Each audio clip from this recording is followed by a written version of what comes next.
Karmamudra takes us beyond ordinary desire and perception, yet it makes use of our everyday human senses and embodied experience. One of the main things that distinguishes Karmamudra from Mahamudra is that Karmamudra is very focused on physical feelings and bodily sensations. With Karmamudra, there is no repression. We use all of our feelings and sensations as resources, as sources of energy. The thigle are just like fuel. We burn them and transform everything. The body is not ignored. There is no self-rejection, no self-deprecation or self-hatred. With Karmamudra, you should like yourself. You should know yourself. You have to feel yourself and use your energy. The more you like yourself, the more you like your partner, the more you're able to feel and expand unconditional love and compassion. That is why if your Karmamudra practice is really strong, the bliss that you experience is felt by all sentient beings, not only you. Karmamudra teaches us to use and cultivate our blissful energy. When we practice Karmamudra, we use methods to increase that energy without blocking it. We think to ourselves, okay, the fire is burning, so let's put some more wood on it and let it burn stronger. When this fire burns hotter, we get more bliss, and once we have built up a great quantity of bliss, the bliss becomes very powerful. At this point, bliss has the ability to transform suffering. This bliss is true happiness, and it eliminates its opposite, unhappiness. Bliss is like a light. When you turn on the light, it eliminates the darkness. Of course, some Tibetan teachers will say that the great bliss mentioned in traditional texts has nothing to do with orgasm. If they are monastic teachers, they may not be familiar with or friendly to the concept of orgasm. Some other masters don't like the word orgasm because they say it is too physical, too samsaric. But this is all somewhat ironic, since the great bliss mentioned in the Tantras is in fact referring to orgasm, just a different kind of non-dualistic, more refined orgasmic experience. The Buddha Kolo Dechok, or Chakra Samvara, is the constant wheel of bliss, 24 hours of orgasm. The thing to understand is that there are different levels of bliss and happiness. Ordinary physical orgasms might be short-lived and superficial compared to more refined levels of bliss, but the base of both physical and mental orgasms is the same. For most people, the precise moment when they experience orgasm typically lasts only 5 to 10 seconds, and if they are lucky, maybe 11 seconds, or if they are really lucky, maybe even 20 seconds. This is a great feeling, but once it is over, it's back to, my headache is back and don't touch me. Now let's say your orgasm is 10 seconds long. In that moment, where are your feelings of sadness? Where are your feelings of pain? Where is your depression, your fear, anxiety, anger, or confusion? Normally, we have so many of these negative emotions, but in that moment of orgasm, everything is gone. That is the power of orgasm, the power of bliss. We are willing to allow these split-second, fleeting moments of bliss and happiness, but we are much less accommodating of deeper, more lasting bliss. In our society today, feeling randomly happy or blissful is considered weird and disturbing. Normally for men, ejaculation is associated with sensations in the head and genital areas, or even just exclusively in the genital area. Women, on the other hand, have internal and external G-spots and the clitoris. There is the clitoral hood and glands, and inner sections of the clitoris that run along the labia majora in addition to the internal erectile tissue. While a lot of these parts resemble men's anatomy, male and female orgasmic responses are quite different. Nonetheless, for the average person, whether male or female, orgasm is very brief. The average person gets only a very slight, momentary thele activation from things like massage, eating delicious chocolate, sneezing, and ordinary orgasm. The average female orgasm lasts about 7 seconds, and the average male 4 seconds. So even while you're saying that you're coming, you've already gone. A lot of the early scientific research on orgasm was developed by German doctors. They focused on muscle activation. They explained that orgasm was about a big build-up of tension, followed by a release. This is largely true when it comes to ordinary orgasm. A regular orgasm is bipolar. It is almost like using drugs. There is a very high, sudden, short peak, then a crash. You go up briefly, then you come down. Before you orgasm, you want to enjoy the sensations so much. Then the orgasm happens, you reach the highest peak of your pleasure. You cry out, "Oh God, I'm coming, I'm coming." I think that might be God's favorite prayer. At that moment, you don't pray to God to give you something. Your prayer is completely unconditional. It is pure feeling. You just say, "God, I'm coming." Poor God, he has this great paradise, but it is empty. He must be so happy to hear that someone is coming. When you reach that level, the highest peak, you see God, you call to him, but then you fall back down, and then you are in the darkness. You just visited heaven, paradise, but then after 10 or 20 seconds, you are back in hell. Don't touch me. I need to work. I'm stressed. I have a headache now. This kind of post-coital chill is maybe more typical of men's reactions. Before ejaculation, many men are so kind.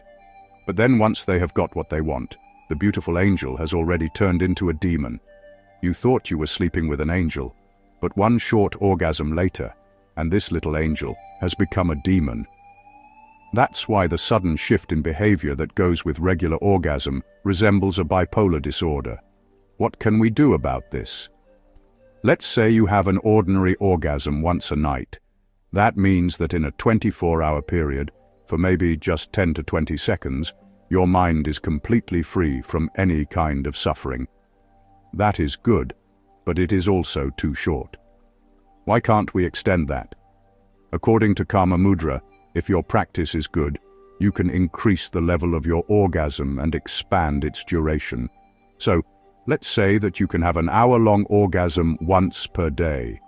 Now that's not bad. That's 60 minutes instead of 20 seconds. Let's imagine that all your stress, all your negative emotions, all your problems that have accumulated in the past 23 hours are like garbage, or better, to continue the metaphor above, like compost or fuel. You can burn all of these away completely in 1 hour. Then where is your stress? Where is your anxiety and fear? That is the essence of Karmamudra. That is why it is a really powerful and profound technique with a very deep meaning, and why it is one of the best meditations. Through Karmamudra practice, you can get in touch with your inner bliss and feel a deeper, more extended bliss throughout your life. If you are accomplished in Karmamudra, even when you die, you can die in an orgasmic state. With your very last breath, you can say, "God, I'm coming," and you will for sure die with a big smile on your face, a sign of your cultivation of great bliss emptiness. Typically, our minds are so busy with all the ideas and thoughts of an ordinary person. Yet, if you practice Vajrayana properly and with confidence, and you really believe that you are transformed, then in that moment you are truly free from yourself. When we transform ourselves through the Kirim or creation stage practices, we transform ourselves, and then we don't have all the previous thoughts and worries of the ordinary self. We have forgotten them.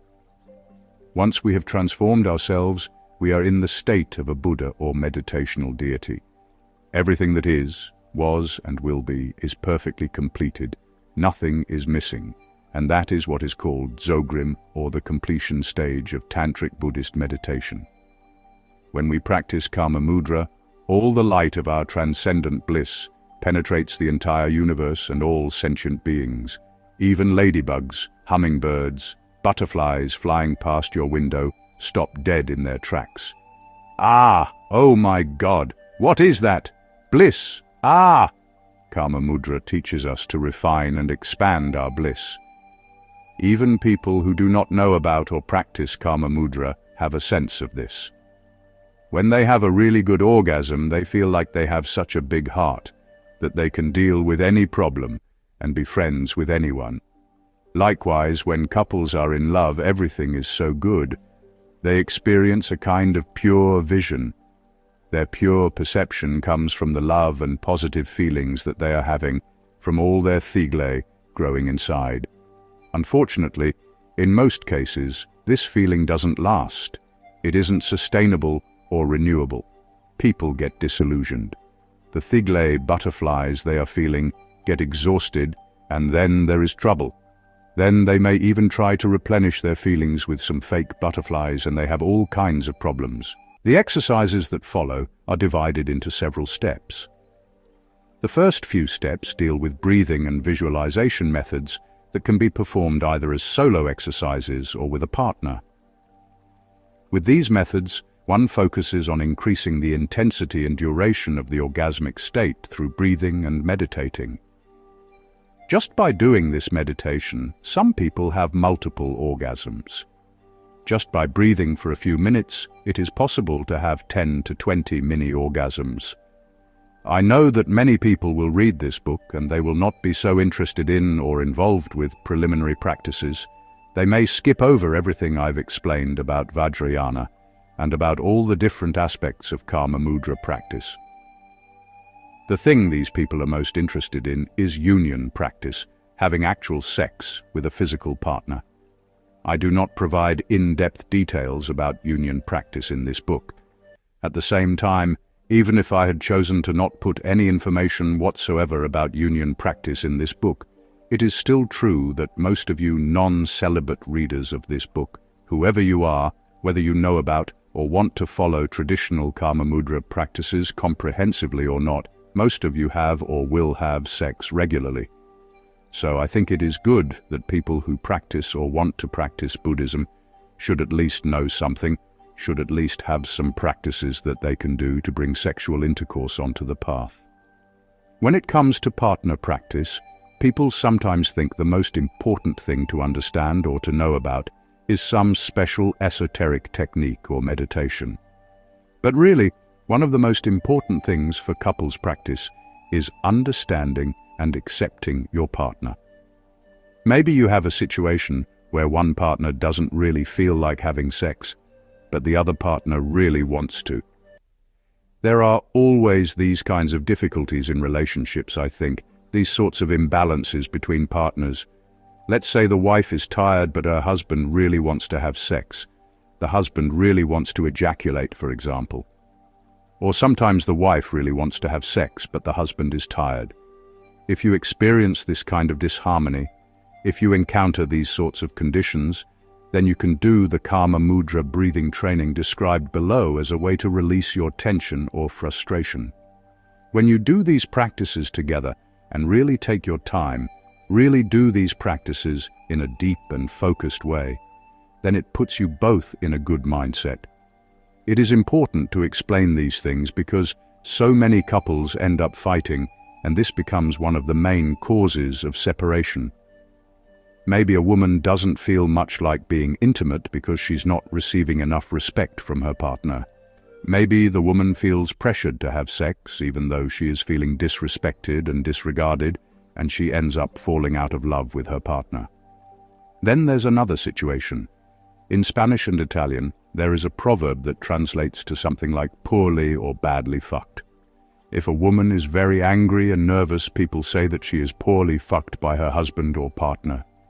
Here the idea is that if a woman does not get the sexual satisfaction she needs, she may become nervous and angry. There is some sense to this proverb. Frequently, one's depression, nervousness, and so on can be a sign of one's need for orgasm and the healing it can bring. A loss of sexual intimacy or union is one of the main causes of separation and fighting between couples, and is one of the main problems couples face. Sometimes people lose interest in their partners. One person becomes interested in somebody else that they think is more attractive, that they get more stimulation from, and so on. Sometimes married partners think, "Oh, I'm married, so I don't need to care about how I dress for myself or for my partner." There are all sorts of possibilities, but in all of them, the passion and intimacy and love have faded. As a doctor, people come to me all the time asking for relationship and sexual advice. So many people struggle with these issues, and it causes so much suffering. That is why I think it is so valuable to draw from Karmamudra to give people advice about how to have regular, mindful sexual intercourse. Some of these practices may not be the full or real Karmamudra practice, but they are based on similar principles and are things that are accessible and that anyone can do, and which can still transform people's Yuthok gebchu and improve their physical and mental well-being. Even if couples don't engage in union practice or have penetrative sex, they can make use of the different steps below to integrate more intimacy into their relationship and to resolve stress and fighting between them. This is a really nice practice that can deepen understanding between partners and end conflict. Couples of any kind, regardless of sexual orientation, should make time to meditate together, to look at each other, to kiss, to hug, to turn sexual intimacy into more of a ritual. This is good whether couples repeat it every day, every night, every second day, or even just once or twice a week. This is all about the cultivation of intimacy and bliss, which helps us to realize our true nature. Anything that is respectful and consensual and that generates bliss is good. In Karmamudra, we focus on generating bliss because we are targeting the fourth consciousness or mental state that I mentioned before, the orgasmic consciousness. For the waking state, we have illusory body. For dreamless sleep, we have clear light yoga and dream yoga for dreaming. There are so many practices for the waking and sleeping or dreaming states, but the orgasm part has been kind of ignored, restricted, and neglected. So that is why I think that focusing on accessible practices for couples is very important. Focusing on mindful sexual intercourse can bring things down to earth and make tantric approaches safe and accessible. Whatever's convenient, if you're smart. Some thoughts on stimulation, sex toys, anal sex, and pornography. Anything that couples do, oral sex, anal sex, the use of toys, role play, etc., provided it is safe and respectful, is fine. If people don't know about these things and they want to experiment with and experience them, according to Karmamudra, that is okay. They can experience them. We can explore and use all of our senses in Karmamudra. Karmamudra says we need to use the pleasures of the 5 senses. These are important because they stimulate us. They are helpful external factors to increase our bliss, which we can use alongside inner lung and breath practices. For example, as mentioned above, I always support chanting in Tibetan. Gaya Gom, or chanting meditation, is a very ancient and practical method in the Nyingthig tradition. Many of us love music and singing, and even if you are bad at singing, you can just pretend you're good and still get good results. You have to contemplate what you're chanting according to your mentality or ability. When it comes to the senses, you can also apply your talents to various methods. If you have a good appreciation for sound, then you should listen to audio recordings as part of your meditation.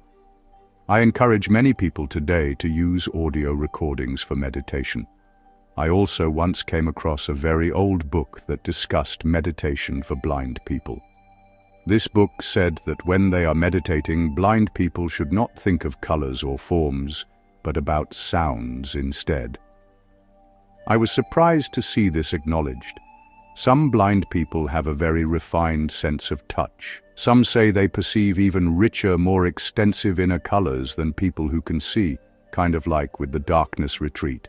Then again, other practitioners struggle with meditation instructions involving colors and so on. Many people today, whether they can see or not, tend to have so many distracting thoughts. Sound and music is very appropriate for us today. These days, listening to music serves as a special aid for people. Listening to good music or chanting and singing while meditating can help people focus their attention and enhance their practice. Whatever works for you is good. In Karmamudra, Anything which brings or stimulates bliss is permissible. But in the end, the most important part is respecting and understanding your partner. For example, some straight men love anal sex, but some women hate it. Many women just end up going along with it because they feel pressured or want to please their partner. But they hate the experience, and it is painful and distressing. But if the man is very skillful, and the woman is willing, and he engages in anal sex in a gradual, respectful way, it can be extremely pleasurable for everyone. Some women like anal sex. Orgasms from anal sex can be very strong and pleasurable for women. In the context of sex between gay men, anal sex can also be extremely pleasurable, at least when partners make an effort to make it a good experience through proper communication and preparation. Some straight men may not be aware of how to prepare for anal sex and how to give a good experience to their partner, and this can be a problem. Karmamudra does not technically forbid the use of things like masturbation, dildos, vibrators, and other sex toys and aids. As will be described below, masturbation is already included when you do Jnana Mudra visualization without a partner. The point is that you have to stimulate yourself, make that energy, that fire come up, what is called daitro or heat and bliss in Tibetan. Sometimes because we're so involved with physical reality, we eat physical food, live so much in the world of our physical senses, how we stimulate desire also has to be kind of physical in quality. Of course, there are some people who are very good at meditating, and for them everything just goes with the mind itself. If you're on that level, then that is perfect. Meditation, breathing, and visualization are more than enough to incite and enhance bliss. If you're not on that level, though, then more physical aids for stimulation, like using fingers, vibrators, toys, and so on, are not forbidden. They are just a supporting practice or tool. For some couples, doing LA massage or watching pornography together can also help stimulate their bliss and their heat. These are the same thing. They are just another method. When it comes to porn movies in particular, some people, some parents like to say, "Ooh, no, don't watch pornos, you're not allowed." And then 90% of teenagers all watch porn movies. Pornography is how most young people learn about what sex is these days. There is nothing inherently wrong with couples watching porn movies together to increase their desire and intimacy. But we need to keep in mind that porn stars are actors and actresses. They are professionals doing a job. They try to make everything seem very real, but we should not get lost in that. They know what people want to hear or what they need to see. Porn stars study the design of all this, and their acting then stimulates viewers who watch their movies and then buy and watch them again. Pornography might be useful in some cases for stimulating bliss, but we should not forget that the pornography industry is a business, and that watching porn movies uncritically can also give the wrong impression about real sex. Through porn movies, men might get the idea that they should have sex for 2 or 3 hours, that they should ejaculate so much, and that it isn't good sex if they are not making women cry and scream. Many porn movies can be aggressive and very violent too.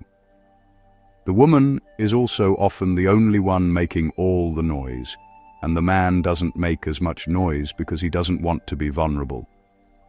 All these things can give the wrong impression and create unrealistic, potentially harmful ideas. Watching porn is okay for stimulation initially, but we should not then get lost in the wrong understanding. There is the danger that people might watch porn movies and then think, "Oh yes, women are like this. We have to be rough with them to beat them, that's what they like." Or, "All women like anal sex all the time, I can just use their bodies the way I want," and all kinds of wrong views. Overall, I think it is very rare for women to get an orgasm from anal sex, even though many men want to have it all the time. Many women don't like anal sex because for the most part it hurts them, but men don't care and still like it because that is what they want. People see actors doing all kinds of things in porn and then use this as a model. I know many women who are kind of terrorized by anal sex because their husband has got this idea from porn and he wants it, and the whole situation is so ridiculous. I think in reality it is very rare that women have real enjoyment with anal sex and anal orgasm. Of course, if some women really do enjoy it and their bodies appreciate it, then it is good. Whatever the case, it is better not to treat anal sex as some kind of violent thing based on porn movies. If a couple does want to use anal sex, then they should learn how to give each other pleasure there. Clean their rectum and anus thoroughly, take their time, communicate, use lubrication and so on. Ultimately, we have to be careful that porn movies do not contribute to a wrong education and understanding. There is also the danger of porn addiction and all kinds of unhealthy behaviors around porn. When people get addicted to porn, then they can no longer feel their inner bliss and their inner world. There's no longer any connection. This is the opposite of what we want to achieve with using different sensory aids to stimulate ourselves to practice Karmamudra. Whatever or whoever produces bliss. Points for homosexual practitioners. Since Karmamudra is connected with sexuality and sexual desire, people often ask me what I think about homosexuality. This is an important question. In Chapter 2, I explained that who your partner is and how you feel pleasure in a consensual and healthy way is all an individual matter. Karmamudra is all about bliss, and whether you're heterosexual, bisexual, or homosexual, you can still produce and experience bliss. It's exactly the same. When it comes to producing bliss, sexual orientation is no big deal. And if you don't have a partner, if you're single, then as we have seen, that is also no problem. As discussed, everyone has the same thile in their subtle body, so anyone irrespective of their gender or sexual orientation can practice the breathing and thile training explained below. This works perfectly for anyone. When it comes to the Jnana Mudra part, the use of a visualized partner, this is ultimately for stimulating or triggering the rising up of yogic heat. So again, who you visualize as your partner, the exact form or gender of your Buddha partner that stimulates and provokes bliss in you, doesn't matter. The point is that you generate that feeling. Because traditional representations of union Buddhas in Yab-Yum position tend to show a female Buddha and a male one together, some students feel anxious. They think that even if they are homosexual, they need to imagine that they are engaging in what looks like heterosexual union when they visualize their Jnana Mudra partner. But to do so would be to miss the point of this practice. If a homosexual man visualizes himself in the male Buddha form of Samantabhadra, when he visualizes his partner, it is possible for him to imagine another Samantabhadra. Other teachers might have different views, but for me this is completely okay. Karmamudra says that we have to use our senses to generate bliss. So that means we have to imagine what stimulates us and produces desire. That is the key point. We should not get stuck on the figure we imagine or the differences between conventionally male and female Buddhas. It is true that historically Tantra has prioritized heterosexual perspectives, but it is also true that Buddhas' bodies are not like ordinary bodies. When we visualize meditational Buddhas, we visualize them as empty and luminous. At the end of the day, they are beyond gender and sex. They contain all possibilities. Ultimately, what matters is what stimulates you and your feeling, how your feeling is expressed. If you are interested in men and there are many naked ladies dancing seductively in front of you, you think, there is no feeling at all, and then the bliss doesn't come. It's like medicine. If you use the wrong medication for your problem, it won't work. Now, when you go into higher levels of Karmamudra practice, which are not addressed in this book, there is talk there about mixing and exchanging of the red and white thile of the two practitioners. And for these practices, there has to be a male practitioner and a female one. Because of the nature of these practices, there is not really a way for same-sex couples to perform them. Very few people do these practices, however. Also, when it comes to Ati Yoga or Dzogchen Karmamudra traditions, as seen in Tokten Shakya Shri's Sadhana in the appendices, the essential thing is that you use your own white and red thile, and it is through that you reach Detong Yerme, or indivisible bliss emptiness. There is no mixing of thigle involved here, whether you are practicing this Ati Yoga style with a partner or without. In this case, both are the same. What matters is what is happening within you yourself, with your own T.S. Alung Thagle, through which you then get Rigpa. As Shakya Shri explains, we don't need to go through things like mixing and exchanging thigle. The Ati Yoga style of practice is effortless. You just have to get the energy, the bliss. The discussion of chakras and the different blisses or joys in this book does not involve exchanging thile. For higher classical sexual alchemy practices, there has to be male and female and male for this kind of exchange and transformation. This is like a chemical or alchemical reaction that then affects a kind of transmutation which, at least according to Yuthok's unique teaching, can produce the rainbow body. Tokten Shakya Shri's Anuati style does not need to work too extensively with thile. It is what we call in Tibetan a trome, or unelaborated practice. As we know, classic elaborated partner practice requires intensive yogic subtle body training, so with that there is a lot of TSA Lung Thigle involved. With that style of practice, male and female sexual substances are needed, sun and moon. But with the Ati Yoga style that just uses Rigpa and Thigle, it doesn't matter. The moon can get his own sun, the sun his own moon, and so on. All the necessary thigle is within any practitioner. When it comes to transgender practitioners, the situation is exactly the same. The way in which your gender orientation connects with your desire is an individual matter. In the Yuthok Nyingthig, Yuthok explains that elderly practitioners and people with impotence and damaged channels, or people who are maning or intersex, should make use of Mahamudra instead of Karmamudra. What Yuthok is saying is that if your individual biology makes it uncomfortable, difficult, or impossible for you to engage in penetrative sex, you should not worry because you can use the Mahamudra path to liberation instead of the lower gates Karmamudra one. The most important thing to understand is that regardless of whether you are gay, straight, bisexual, transgender, cisgender, or intersex, as long as you can generate bliss and follow the instructions, you can practice the methods described in this book. In Indian traditions, there are representations of Shiva, which are androgynous. The single deity has both symbolically feminine and masculine parts. In the mandala of the Tantric Yidam Chakrasamvara, or Korlo Dechog, there are some Dakinis that are like this too.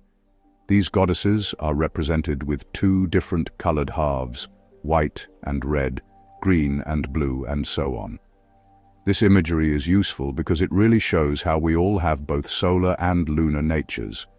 That is why we can make use of more inner Ati Yoga style Karmamudra practices too. The most important thing to understand is that Karmamudra is a method. The ultimate result of that method is the rainbow body, spiritual realization or realization of Lenkie Dewa, innately arising bliss. If we understand and remember that, then it becomes harder to fall into the common trap of getting stuck on the tools of the practice. You should not fixate on these or overinflate them. The chakras, the channels, what you visualize, these are all used as equipment or tools, as a means to an end. They are things that help us travel on the path. When we are traveling, we should focus on the journey and not get stuck on the car. We use the car because we have to travel to reach a specific important destination. Once we are driving, or once we reach the destination, there is no point in getting attached to the shape or color of our car, or in criticizing others. Oh, my car is male, mine is female, my car is white, no, mine is red, and so on. If you spend all your time arguing about how this person's car is a red one, and yours is whatever, on and on, then you may never even drive. You are just stuck there arguing and arguing. No, that white car should be red, or it should be blue or whatever.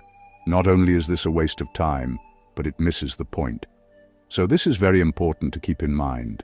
The fact that Yuthok lists meaning alongside these other categories of people seems quite significant. On the one hand, meaning is positioned as one of several possible medical pathologies linked with a suppressed or non-existent libido. Yet on the other hand, the fact that Yuthok even mentions meaning when describing Tantric yoga suggests that he accepts and supports the possibility of people who are neither male nor female in a conventional sense doing Vajrayana practices. Given that traditional sutric texts forbid meaning from taking monastic vows, this is noteworthy. The traditional term meaning is not the same thing as transgender, although it is sometimes used colloquially today by some Tibetans to indicate something closer in meaning to transgender than to intersex. On ejaculation, achieving orgasm and seminal retention in Tantra and medicine. One of the most common associations with tantric sex in many people's minds is seminal retention, or the idea that men must engage in sex without ever ejaculating. Many people have heard about seminal retention, but there is often a lot of confusion about what exactly is permissible. Without getting too technical, there are several different kinds of Karmamudra practice, ones which do and do not involve men ejaculating. In some versions of practice, the man is required or encouraged to release his semen into the woman's vagina. Each of these meditation styles involves a different number of refined blisses, 4, 8, 16, and so on, that correspond to the different chakras. As we've seen, there are also some small differences in classification between the New Translation schools with their category of highest yoga tantra and the Nyingma Old Translation schools' Anuyoga classification. That said, with all these different Karmamudra practices, the essential meaning of the integration of bliss and emptiness is the same.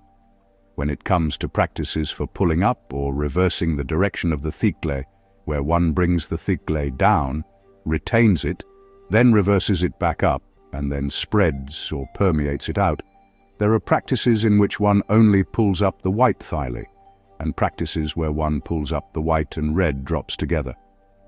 Generally, a lot of tantric texts will say that the man should fully retain his semen, that he cannot lose even one tiny drop of it. Semen is often described as thigle in the texts, but as we saw in the previous chapter, thigle is much more than just physical semen. Sometimes you will hear people say that ejaculation is entirely forbidden in tantric sex, and that the man cannot ejaculate under any circumstances. Some nyakpa are certainly known for their skills in seminal retention, but that doesn't mean that ejaculation is always prohibited. For the practices where one pulls up the red and white thigle together, for example, the man first ejaculates his semen into the woman's vagina and then pulls this up again along with the red essence secretions and spreads this out. These are the mixing practices I described above, which are not taught in this book. There are also other practices in which ejaculating is permitted, which are particularly relied on in the context of the enhancement practices, and for which one absolutely needs an experienced lama who possesses the direct oral instructions. In his advice on Karmamudra practice, Master Lelong also notes that there are certain occasions when it is acceptable or even necessary to lose or release one's thigle. As he says, all the traditional texts that teach Karmamudra, the method or path of means, state that one has to do so without deteriorating the thigle, but for those that think that this means that it is thus unacceptable to sometimes ejaculate, this is no problem. Many authentic core texts on Karmamudra specifically teach that one can emit semen at various times when one gathers or spirals together the sacred tantric substance of thile, like when one produces an air, makes a precious nectar pill, or confers the secret, mantra, tantric empowerment, and so on. Many lamas of the past practiced this. Male practitioners may also ejaculate as part of enhancement or troubleshooting practices, what is called bogdun in Tibetan. For some practitioners, excessively retaining their sperm can cause pain, cramps, and general discomfort. It can also result in incontinence, difficulty urinating, and erectile problems. Some people may also find that seminal fluid is released spontaneously or upon urinating, or that they experience multiple wet dreams and possible emotional disturbances. If practitioners experience these sorts of side effects, ejaculation may be recommended. In the Yuthok Nyingthig, pain caused by blockages of the channels, winds and drops is listed as the primary troubleshooting factor, which may be helped by ejaculating. I discuss this sort of pain that sometimes arises when practicing yoga and different methods for dealing with it further on in this chapter. In the ancient Indian context, as part of the conferment of the third wisdom empowerment, in addition to explaining Karmamudra meditation techniques, one's guru would engage in Karmamudra practice with his or her consort, and then the student receiving the empowerment would be given a drop of the guru and consort's conjoined and consecrated sexual fluids on their tongue. This ritual nectar would trigger an experience of non-dual bliss emptiness in students as well, thereby introducing them to their own Buddha nature. Today, in Tibetan Tantric Buddhist contexts, the guru does not literally perform Karma Mudra, and students consume a substitute for this nectar in the form of blessed alcohol, yogurt, and other substances. Most of the tantric practices described in the paragraphs above are very advanced, however, and are not addressed in this book. In general, Sowa Rigpa advocates that men should neither ejaculate too much nor too little. That said, there is no single rule or standard for this. Sometimes both men and women experience what is known as post-ejaculation syndrome, where after orgasm they feel weak and tired and depleted. Other people may not really experience this problem. The situation may also be different according to one's age. Whatever the case, though, many people find they need time to build up their energy and desire after ejaculation. Some people may not feel sexual desire for a few days after they ejaculate. Maybe after sex they feel depleted and they don't want anyone to touch them, and so on. This is especially the case for men. Some people may feel like their energy and desire is zero for a few days, while for others they may feel their desire slowly building up again until they want to have sex again. For this reason, for many people, not ejaculating for a little while can build up the flow and intensity of their energy and desire. Having said this, we know that not ejaculating can be bad for men's health. Tibetan medicine recognizes that monks who don't ejaculate enough can get specific diseases as a result of this. Tibetan medical views on retention of semen will be elaborated upon in the section entitled Karmamudra and Sexual Health in Chapter 5. Current biomedical views say that young and old men should ejaculate at least 21 times per month to help prevent prostate cancer and abnormalities. Compared to full seminal retention, this can seem like a lot, but the main thing to know is that the best or healthiest amount of times to ejaculate for a man depends a lot on his individual habits and body. If you are not accustomed to ejaculating 21 times a month or more, it is possible for your body to get used to it. Tibetan medicine says that if you are young and your body and health are strong, even poison can become good food, provided you get used to it. Our bodies are adaptable and resilient. Almost anything can become okay for us. If you don't get tired or feel depleted easily, following this scientific biomedical advice to ejaculate every day or every second day can be really good for you. Doing so is really good for prostate health and prostatitis. Then again, some men might feel tired after ejaculating that many times. So, for some men, 21 times per month is good and right advice, but there also may be a group of people for whom this is not so good. For people who want a general rule of thumb and are concerned about losing tigale, we can say that ejaculating once every 3 times you have sex or once every 5 or 7 times works, depending on your constitution and how often you have sex. For many men, these kind of loose approaches are good for ensuring that one's energy and passion stays more stable. Other common issues that many men have are erectile dysfunction and premature ejaculation. Men who experience premature ejaculation often think that the best thing for them to do is minimize ejaculation. They say, "I need to learn to hold my ejaculation, so I won't ejaculate for 7 days. It's better that I learn to hold it." But that is a mistake. For men who really suffer from premature ejaculation, it is better if they ejaculate many times. You should not worry too much. Doing this helps with desensitization. Men with this problem should ejaculate many times, and later they will feel better. Men in this situation are often oversensitive and they have a lot of anxiety. That is why if you feel relaxed and empty, then when you have sex there is nothing to empty, and this can help men with feeling more long-lasting. The ultimate point with this approach, though, is that it brings a sort of healing to your mind. You are less filled with anxiety and tension and anticipation, so you can have sex more comfortably, for longer, and have a better experience. When it comes to erectile dysfunction, there can be physical and non-physical causes.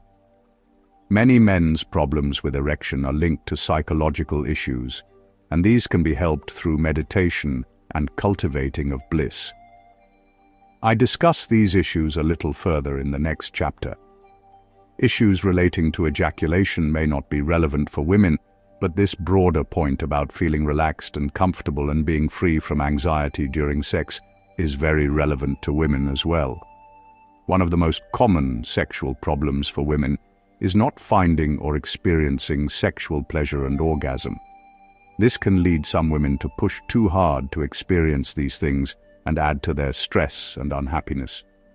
Sometimes when you want something so much, when you push too hard for it, you don't get it.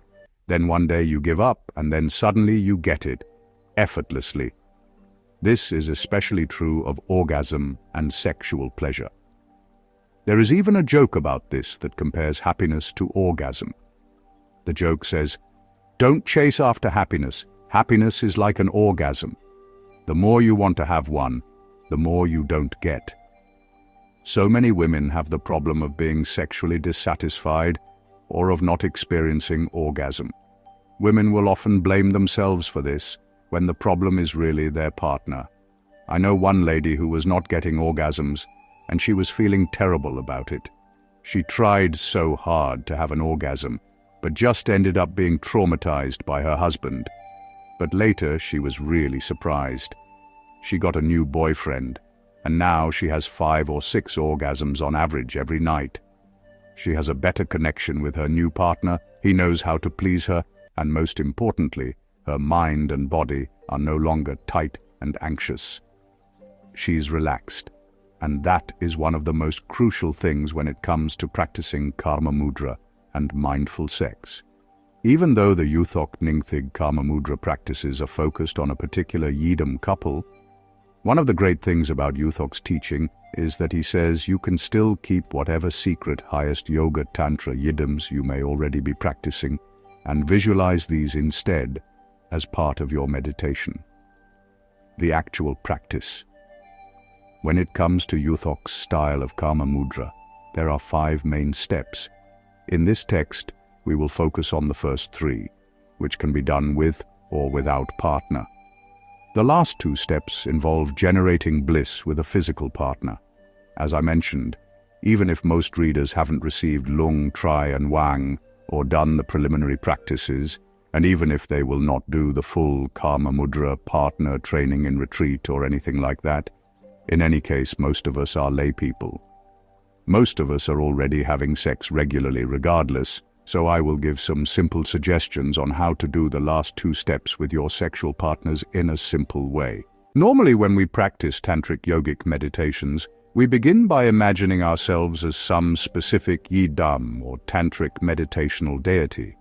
When one receives a tantric empowerment, or wang, as described earlier in this chapter, one obtains instructions and permissions that allow one to imagine one's body, speech and mind as the body, speech and mind of the yidam that the empowerment is for.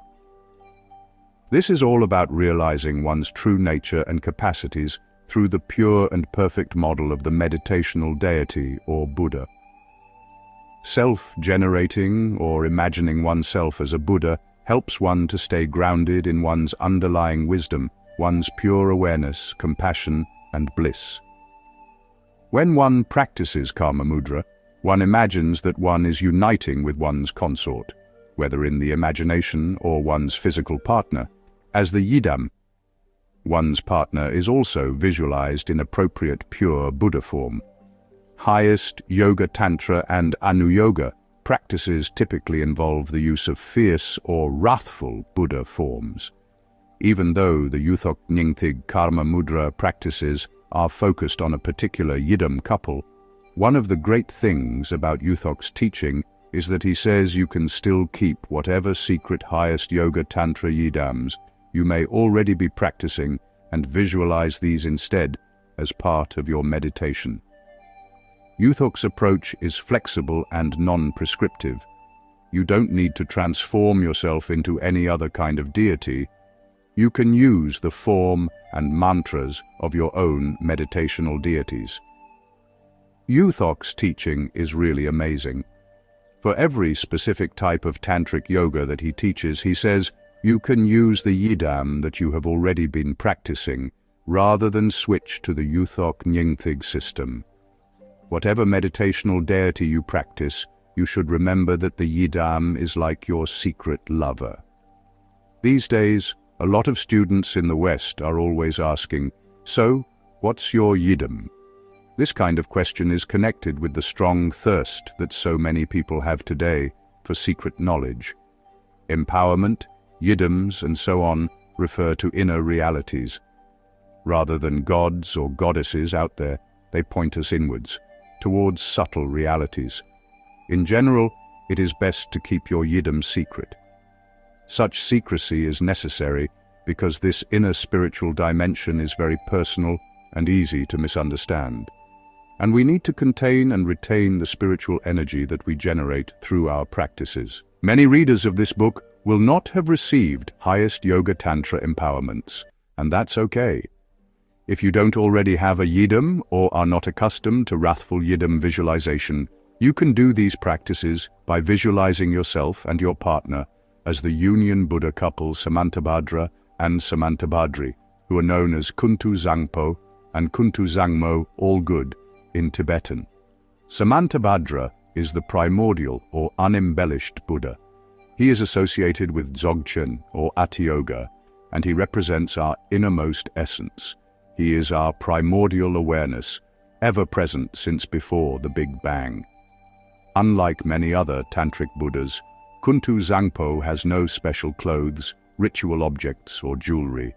He is a naked, unadorned, and completely shameless Buddha. He transcends both time and space. When you are generating or imagining deeply that you are Samantabhadra, you must remember your pure primordial awareness, your Rigpa or clear, luminous, limitless, completely natural awareness. As Samantabhadra, your body, speech and mind are completely naked, uncontrived, pure and full of wisdom. This is represented by the colors of these Buddhas. Samantabhadra is represented as blue. This is the deep blue of infinite space. Samantabhadri, who like Samantabhadra is completely naked and unadorned, is usually pure white. The white light of complete purity and of the uncontrived, empty awareness beyond all expression, all concepts, divisions, conditions, and subjects and objects. For these practices, straight, cisgendered men typically visualize themselves as the male Samantabhadra and straight cisgender women as the female Samantabhadri. As I mentioned above in the section on homosexual and transgender practitioners, though, Samantabhadra and Samantabhadri are not really male or female. These are just labels and conventions, and what these Buddhas are reminding us is wholly beyond such things. As I explained, readers should conceive of themselves as whichever yidam is appropriate for their lineage, training, and orientations. Step 1. Posture, subtle body, visualization, and breathing. The first step involves working with breathing to stimulate and enhance our orgasmic potential. To begin this practice, get a cushion or comfortable seat and sit in any meditation posture that is comfortable for you, on a chair, on the floor with your legs crossed, or in the traditional 7-point posture of Vairocana, for example.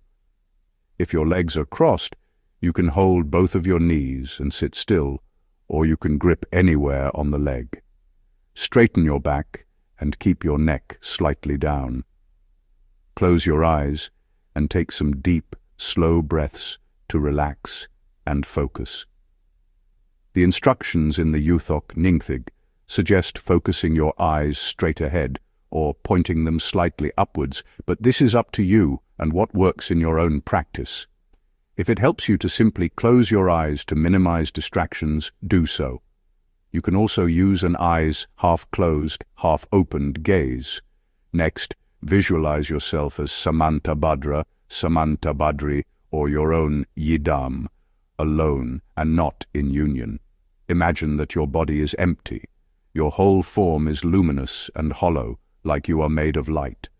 You do not have any organs or muscles or bones. You are empty like a balloon. Your body is completely naked, free from all physical organs, and it is full of light. You do not have physical tissues or cells. You are also free of the gross elements, water, earth, fire, wind. You have no past, no future. Your mind does not wander. It is here and now. Establishing the two thigle now inside your empty form, visualize the central channel running through the direct center of your body like a thin tube. You can also visualize the two side channels along with the central channel, if you are familiar with this. The central channel extends like a hollow bamboo tube of roughly 1 finger's thickness from the top of the skull to the base of the spine, from your crown to your perineum. It is like a strong, straight pillar in a house or a post in a tent. Women can imagine that the central channel ends in their G-spot, or wherever down inside there feels especially good. You should visualize the central channel as straight and transparent, glowing with pure light that is tinged blue. If, however, you find that as you set up your visualization, the central channel appears to you in a different color, that is okay. Just stick with whatever arises. At the top, most point of the central channel is the white thale, or energy drop. This sphere of white energy is described in the text as being like mercury used in alchemy. It is cool, lunar energy, and its nature is bliss. This white thale is positioned in the crown chakra at the crown. It is inside, not above the head, and rests under the scalp or skull at a 0.8 fingers breadth back from the hairline. You should perceive the thale as a small and condensed sphere, intensely bright, pure and joyful. Then, at the bottom of the central channel in the base chakra, located in the genital area, is an equivalent red thyle. This red thyle blazes with overwhelming heat. It is like a tiny mini-sun. It glows bright red and is compared in the text to alchemical cinnabar. These visualizations relate to our basic nature. We are made of organic thyle. Our life begins in the bliss of union, and the white and red thyle are the genetic parental essence, sun and moon. If visualizing the white thyle at the crown point is a little difficult for you, or you have problems with feeling it in your head, you can touch the crown of your head to encourage yourself to feel that point and the cool, blissful, joyful sensations there. You can do the same with the red thylae in your base or genital area. As mentioned at the end of the previous chapter, these locations for the two thylae, white in the head and red in the base, is the arrangement that one finds most often in texts. Both practitioners of any sex or gender can use these instructions and get good results. That said, since most texts prioritize male perspectives, this arrangement is also the one most associated with male practitioners and their bodies. If female practitioners are used to this white above, red below method, then they should use it.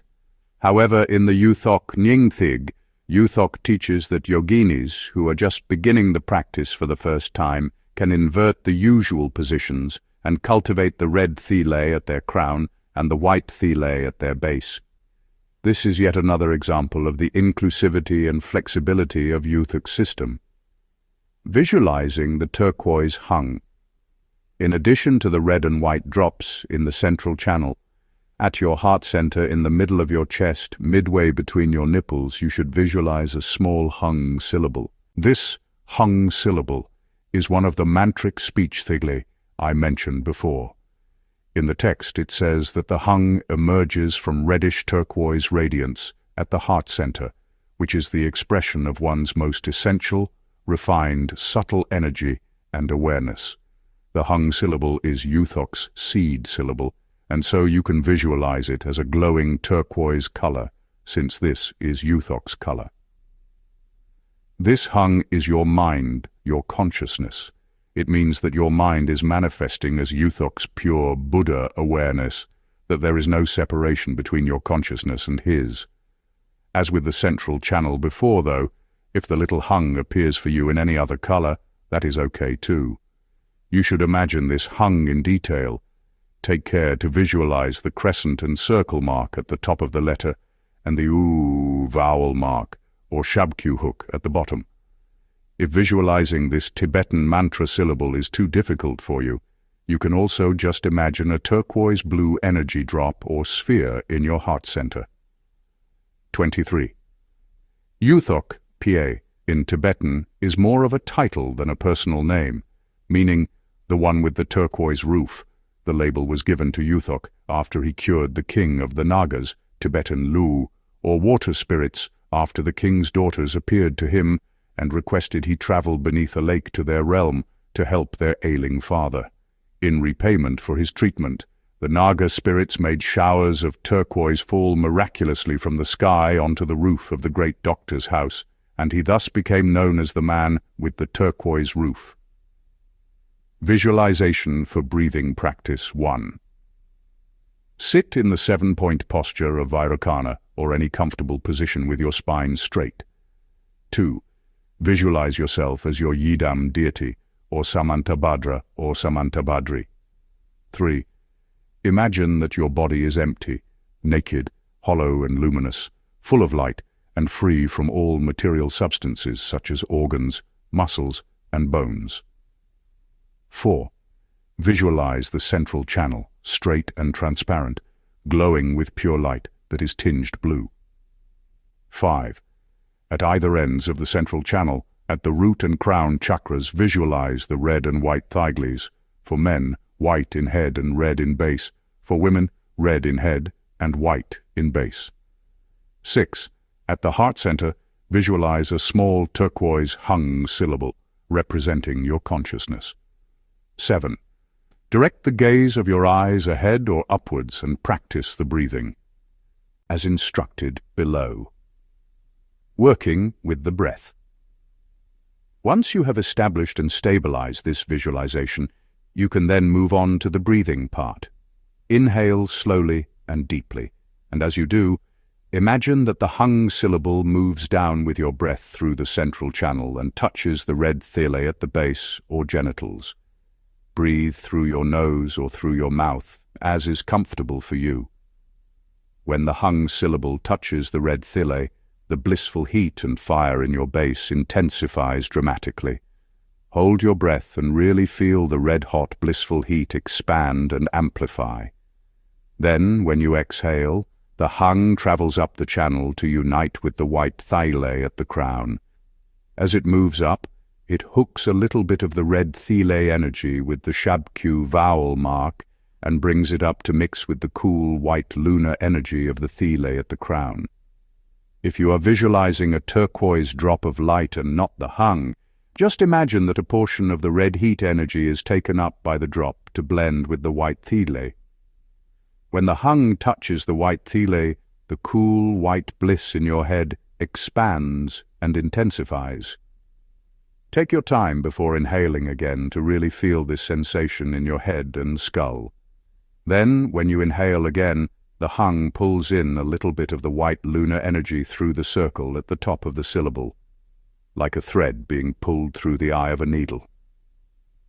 Once again, as you inhale, the hung travels down and unites with the red thyle, and the heat and orgasmic sensation expands in your genital area. Exhale and bring the hung up to the crown again and just continue like this. Each time the mind goes down and up, it multiples the thyle drops. Just keep moving the hung, or the essence of your mind, your point of awareness, up and down with your breath, stimulating and increasing the thyle and your sensations. The key thing is to hold your breath as you breathe in and out to give yourself some time to fully focus on both thylles.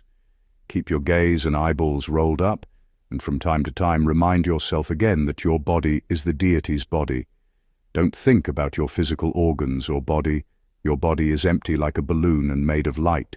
You only have an external layer or surface skin. This breathing meditation is a very simple exercise, but it is also very important. That is because it involves our desire and is tangible. When you breathe and touch the thyle points with your breath, awareness, hands, or all of these, you really feel them. You really feel strong physical sensations. By touching and stimulating those points, you should really start to feel something. At first, this might feel like some kind of ticklish, tingling, or blissful sensation. If you don't feel anything at first, don't worry. This just means you need to repeat the exercise and carry on practicing. If you have some scarring or physical damage or damage to the channels, you may not feel very strong physical sensations, but you can at least generate mental sensations initially and build them up from there. When you inhale, part of the white energy goes down, and when you exhale, part of the red energy goes up. The thyle in both chakras don't move at all, only the hung moves, taking small portions of the hot and cool, sun and moon, Mercury and cinnabar energy up and down with the breath. When you inhale, you feel the heat. When you exhale, you feel the bliss. For this exercise, you need to be focused, but also relaxed. With this, I explain to students that Karmamudra is like cafe latte, milk and coffee mixing. Of course, if you have too many distracting thoughts while doing the breathing, then it turns into a cappuccino. Don't worry though. Cappuccino is still okay. Just keep practicing. This exercise involves mixing the two energies, but the main thing is to learn to feel the sensations above and below distinctly. When you think of the lower point, it should also be joyful and blissful, but the focus is more on heat. You can also feel heat in the white light of the thyle at the crown, but the energy there is more joyful. In the beginning, when the red energy goes up, you should mostly feel bliss, and when the white energy goes down, you should just focus on feeling heat. When you practice more and more, both tips of the central channel will experience bliss and heat at the same time. In the beginning, the most important thing is to separate and distinguish the sensations of the two chakras. Slowly, as the two energies mix more and more, the heat and bliss will unify. When the red energy goes up, you will feel very blissful, yet at the same time, you will also feel heat. And the same goes for the other direction. Just do the practice slowly. You keep breathing like this until you feel an intense build-up in the base. For men, recognizing this sensation is easy. According to the text, you know you are making progress if, when you inhale and bring your awareness down into the base, the heat expands and it feels like you're about to ejaculate. This is easy for men because of their ejaculatory response. They have a lot of stupid little tubes down there that always want to get something out. For women, they focus on building up their sensations until they start to feel some sort of orgasmic spasms in their genital area when they inhale. The idea is that with each inhalation, you should feel such heat and bliss that you feel like you are on the verge of climaxing, but as soon as you exhale, this sensation should totally disappear and be replaced with the cooler feeling of bliss in the crown chakra. This may take some time to refine and master. In the beginning, you should just focus on moving your mind between the head and the genital area. Once you have become familiar with this process and have some control over your mind when you think of the sensations in your head area, your genital area will become empty and the focus will move from there completely. The same thing goes for the genital area. When you inhale, all of your focus and sensation moves to the base, away from your head, and you no longer feel strong sensations in your crown chakra. In the beginning, some students may have difficulty just feeling anything at all, so at first just focus on building up the sensations. Put your hand on your genital or pelvic area and inhale and exhale. Where do you feel more heat? In your head or your genitals? Where do you feel more bliss? Can you feel both clearly and distinctly with equal intensity? You have to practice until you feel both energies. Once you have practiced a lot, you will be able to distinguish the sensations, and you will only feel cool bliss in the head area when you focus there on the out-breath. The lower part will be empty. Likewise, when you inhale and bring your mind down, you will only feel the orgasmic heat and will not feel anything in the head area anymore. When you can experience this, it means your practice is slowly working.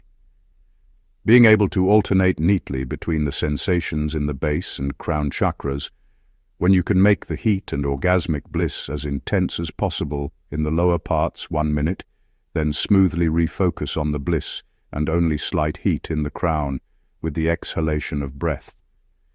Then this is the main sign that your meditation has become fairly stable and grounded. Some students who are familiar with Tummo Yoga get a little bit confused, and they think that you have to imagine the red lower thigle as a tiny flame or fire. In Tummo inner heat practices, the red thigle is visualized as a fire. While Tummo and Karmamudra are definitely connected, in this case it is best not to mix practices. When we do Tummo training, the fire blazes up and melts the white thigle, which drips down and makes the fire blaze up even more. For this first step, when you visualize the red and white dots or drops, they should appear as 2 small circles or spheres. Do not visualize a flame or think of a fire when you visualize the red thigle, and do this practice. The crucial thing in this context is to combine our visualization of the 2 red and white drops with our breathing. Part of the red light from the red drop rises up to the head. This isn't like a fire flaming upwards. Instead, you have a drop or sphere of glowing light, and then another smaller dot or fragment of light, which rises up or separates out from this when it is taken up by the lower hook of the blue hung syllable. The main point is that your mind or awareness, which is centered in your heart at the start of the practice, travels up and down, touching and amplifying the sensations at the location of each thigle. A small portion of the red drop goes up with the blue hung and mixes with the white drop, and this then intensifies feelings of bliss in the crown. Then the same thing happens the other way around. A portion of the white drop descends, mixes with the red drop at the base chakra, and intensifies its heat. This is like when a single drop of water falls into a larger body of water and causes ripples to appear. When the little turquoise mind drop goes down, blissful heat multiplies and ripples out. When it goes up, bliss intensifies. Heat and bliss, heat and bliss. You must combine and synchronize these with your breathing. You can hold the breath for a while before you exhale. as you do more and more meditation, your breathing will slow down. For this, you must really use and train your breathing. Combining mental concentration and visualization with breathing makes your meditation practice much more powerful. Over time, as you practice breathing, you will slowly but surely be able to enhance your inner and outer holding capacity, your ability to hold each inhalation before exhaling, and to hold your lungs empty before the next inhalation. When you have more inner holding, it means your mind is also held or focused securely. It means that your mind is relaxed, that you are able to control your mind. This is called catching or seizing the mind through breathing. While breathing and visualizing, to enhance the practice, women can touch their right big toe and men their left big toe. Grasp the area above the nail, where the hair grows, and this will help with the exercise. Also, after you have practiced combining the bliss and heat with your breathing for some moments, you can also touch specific sensitive spots parallel to each other on both sides of each ankle. Touching these points enhances your meditation. Then just lightly touch and massage both your calves and feel where the most sensitive spots are. After feeling around there for a little bit, you can then continue meditating. Then take a break and use both hands to lightly massage both knees. Then return to meditating. Don't change your position, keep your back straight. These touch and massage breaks will help focus and amplify your practice. As I already explained, with Karmamudra meditation, we don't have as many concentration problems. Our meditation is more blissful and spontaneous. So when you do this step, you breathe and visualize and keep a particular mental focus and just repeat this many times. Maybe you will find that you feel very good, and then you just stop your inner and mental movements and contemplate. Contemplation means meditate, and to meditate means to be mindful. The breathing and visualizing has made you feel so joyful, so nice, so blissful. Just keep this feeling of bliss in your mind and be mindful of it for as long as possible. Just relax and just feel it, alert but loose. Observe the blissful orgasmic feeling. Hold it as your sole focus. Feel and perceive its nature. Touching these special points aids with this mindfulness. Then when you want to build up your feeling again, just do more breathing over and over. Refine and intensify your bliss and contemplate its nature mindfully. Some students worry that a practice like this, which feels so good, can become addictive. But if this kind of Karmamudra practice becomes your addiction, then that is the best addiction you could possibly have. In the sutra tradition, desire is said to lead us to suffering, but this is when we don't know how to control our desire. For sure, if we don't know how to control our desire and don't understand its ultimate nature, it can absolutely lead us to a disaster. The point of these Karmamudra techniques, though, is to teach you how to control your desire, how to increase in joy, and deal with your desire. We have to be able to build up and amplify our desire so that it becomes our sole focus. Then we can meditate on it in an undistracted way and perceive its pure, empty nature. The more bliss we cultivate, the easier it becomes for us to be mindful, to understand and control our desire. Some students experience numbness in their base chakra when they practice this method. This is interesting. Sometimes physical injuries or trauma can affect the channels. If we have certain physical issues, these can affect our meditation or our inner feelings. In certain cases, this can be due to previous surgical operations that students may have had in the area. This is an issue that often affects women in particular. For example, C-sections, injury during vaginal birth, and episiotomies can all affect women's experiences of sexual desire or bliss later on. With C-sections and episiotomies, there is direct physical trauma and scarring as a result of the cuts. But even with natural birth or vaginal delivery, the pelvic and genital areas can sometimes go into a state of physical shock. because of the pain experienced during these processes. The good news, though, is that we can rebuild sensation in these areas through meditation. So I think that if you want to regain sensitivity around scar tissue or areas of injury, this meditation can really help. If in the beginning you feel only numbness, don't be discouraged. Just focus gently but firmly on your breathing, and use your mind and imagination as best you can to stimulate sensations in the crown and base. With time, both your control and your feelings will increase. Normally, if students practice a little bit every day, about 10 to 30 minutes a day, it takes about 1 month to gain proficiency. You will know you are on the right track when you feel the bliss moving upwards when you exhale and moving downwards as you inhale. It should feel like a strong sensation. When you exhale, it's here. When you inhale, it's there. You will have physical sensations. As the root text says, when you focus on the lower part, the feeling should be so strong that you almost experience orgasm. Then, if you can quickly and easily switch and transfer your awareness and all of your feeling up into the head chakra, and your feeling of orgasm in the base chakra goes away, then that is the end of step 1, and you have mastered the technique. The main point is that you have become the master of your own mind. Whichever of the 2 locations you meditate on, you are ultimately able to keep your mind wherever you want. This is one of the really good and important outcomes of this meditation. It is an indication that your lung is moving precisely and smoothly with your mind in the Vajra body, that you have mastered or tamed the wild horse of your lung. As with the metaphor mentioned in Chapter 3, our untrained consciousness is a man without legs, and our uncontrolled lung is a blind horse. But when the horse has been tamed, it listens to you, and you can direct it where you need. At the beginning of this book, I mentioned that Karmamudra is about the practice or cultivation of orgasm, and explained that orgasm is not only physical orgasm.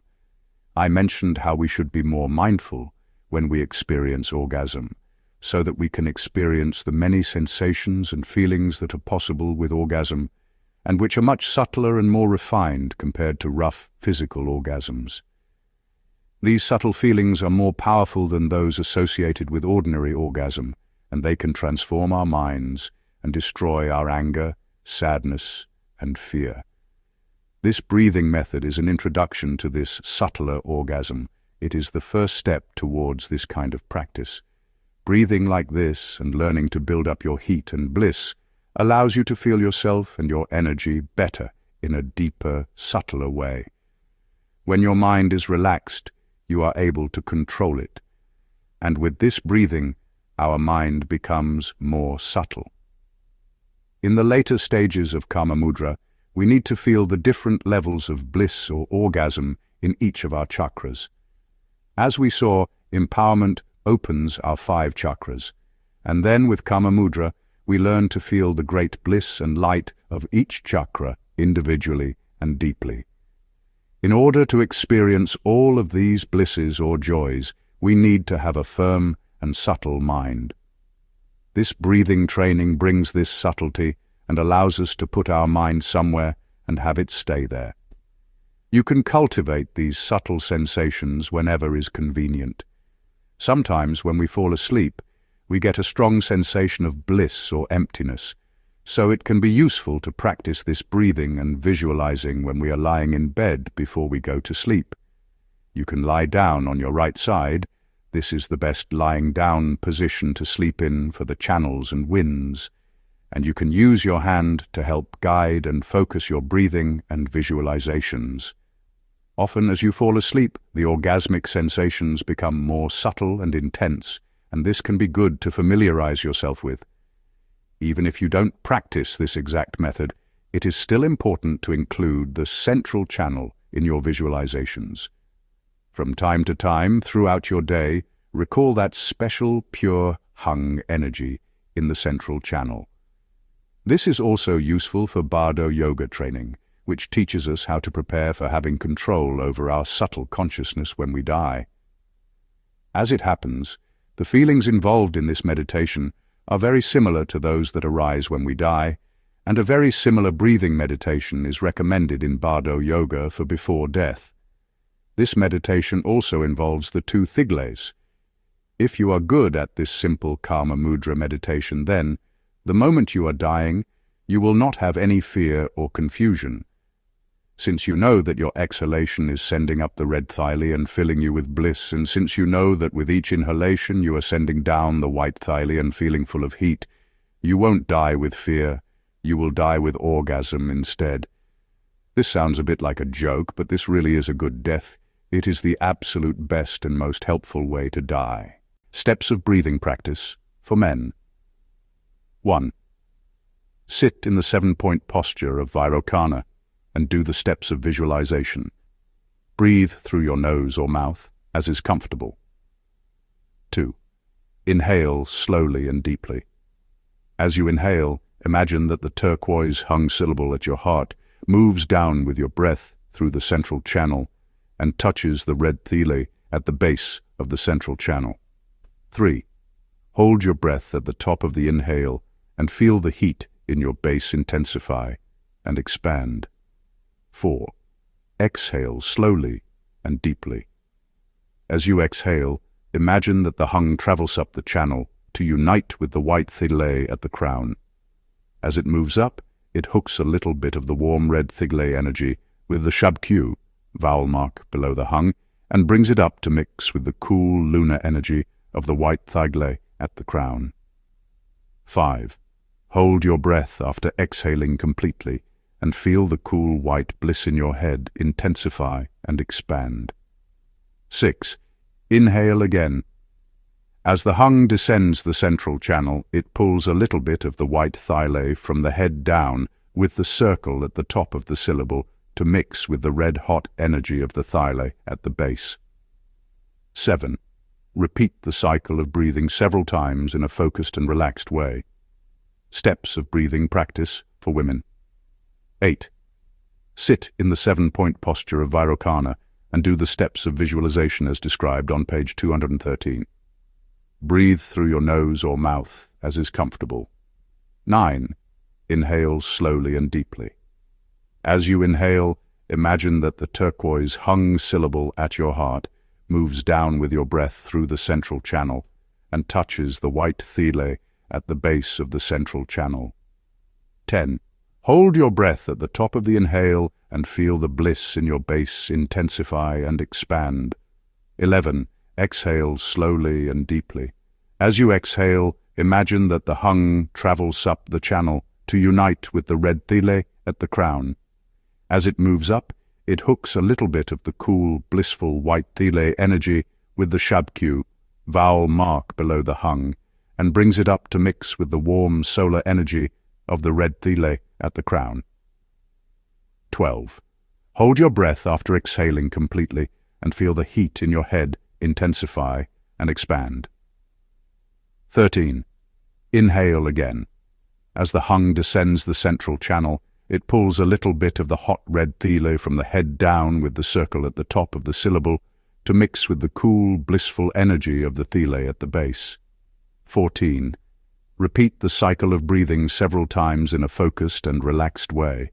Note: if women are accustomed to practicing in the manner described for men above with the red and white thyle reversed, they can continue to do so. Step 2. Looking, smiling, touching and uniting with the Jnana Mudra. The second stage of practice involves intensifying one's sensations and bliss through the imagination. For this step, one imagines a partner, or what is known as a Jnana Mudra. Like the first step, this step is also for practice by oneself. It is a self-stimulation technique. For this method, you visualize yourself as your yidam with a pure Vajra body like before. Visualize your central channel and two thigles. Just like with step 1, it is very important to fully generate yourself as a perfect being in your perception. There can be no complaints. It is impossible to be too old, too stupid, or too weak for this practice when you are truly manifesting as a perfect and primordial Buddha. When you have arisen as the deity, the next step is to imagine that there is a beautiful Daka or Dakini in front of you. This is your imagined consort. If you are generating yourself as Samantabhadri, Samantabhadra or whoever, imagine your partner in whatever form suits you. The idea here is to progressively engage with your perfect partner in your imagination to intensify your bliss. We do this according to the 4 traditional stages: Tawa, looking; Gopa, talking, laughing; Kupa or Rekpa, embracing, hugging or touching; and Jorwa, uniting. The 4 stages are traditionally connected with the 4 classes of tantras in Vajrayana. If we understand this, it can help us appreciate a little more about the deeper meaning of each of these categories. Tawa, Gopa, and Kupa are connected with 3 lower tantras, or the Kriya, Charya, and Yoga tantras, respectively. These tantras do not include instructions on Karmamudra union practice, and this is because Jorwa is connected with the highest Yoga tantras. That is why the 3 lower classes of Tantra do not include meditations involving Buddhas in union. We can think of these tantras as a family of sisters. Kriya Tantra is all about appearances or the look of things. It is all about making your altar, your shrine, your temple, and outer visual offerings and forms clean and perfect. You also wash your own body and make this clean. These external factors create conducive conditions. Charya Tantra, on the other hand, is about inner thought processes. The first sister says, "Oh, it's so important to clean your room, to have a nice house," and so on. She is focused on external conditions. Then the second sister says, "No, how you think and how you feel internally, your inner feeling, is what is important." So, maybe even if your shrine or your temple isn't so clean, if your mind is, then that is most important.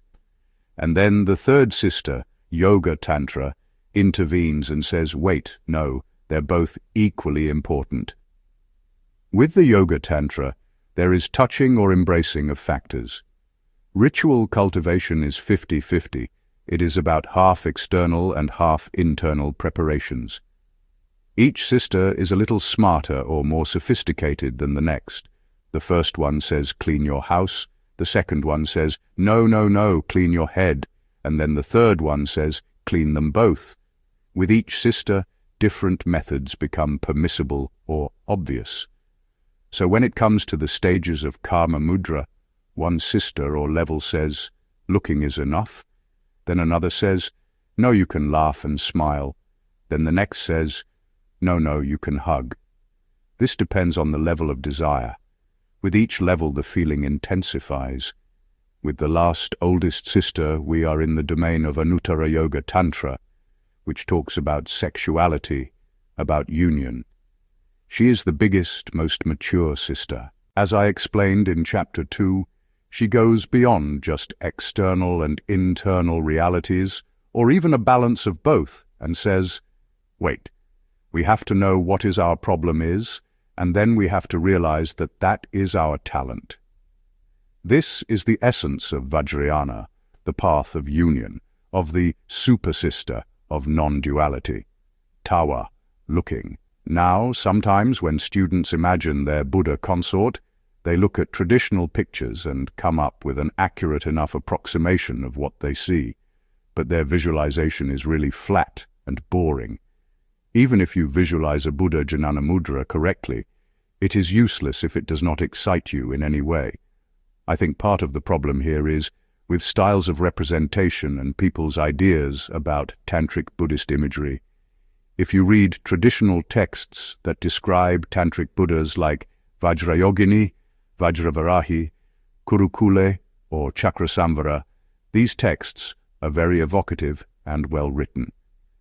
The deities are described in an extremely sexy way.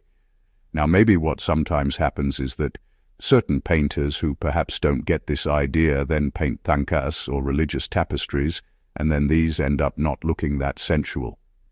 But according to the original texts, these images are meant to be extremely sensual and sexy. They are meant to stimulate you just from observing them, just like the texts can stimulate your mind just by reading them. The Tantric methods described in the Kriya class of texts focus on the proper way to make altars and prepare offerings for external Buddhas.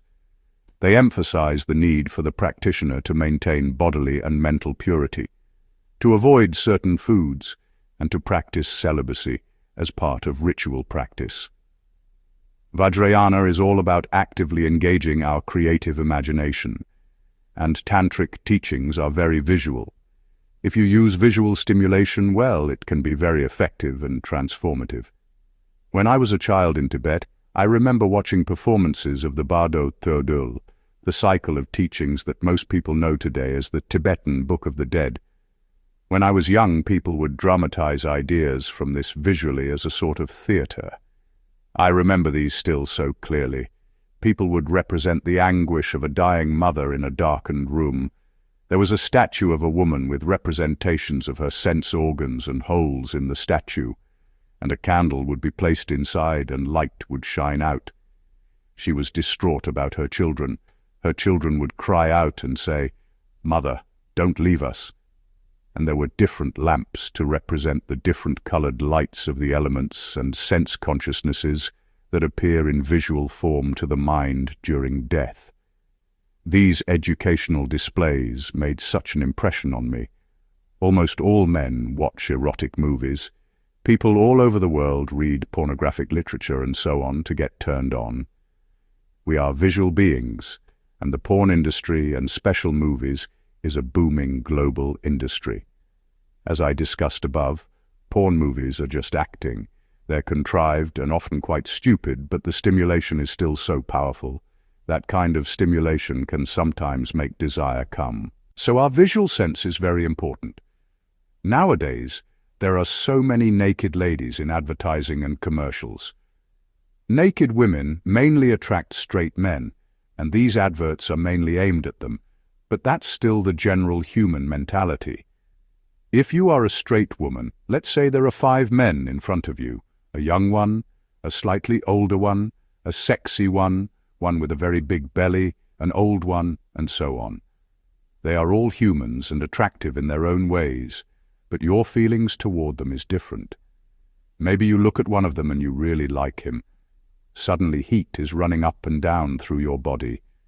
You don't want to see the others anymore. Maybe even if you leave and go home, you can't stop thinking of the guy you like. Maybe you even dream of him.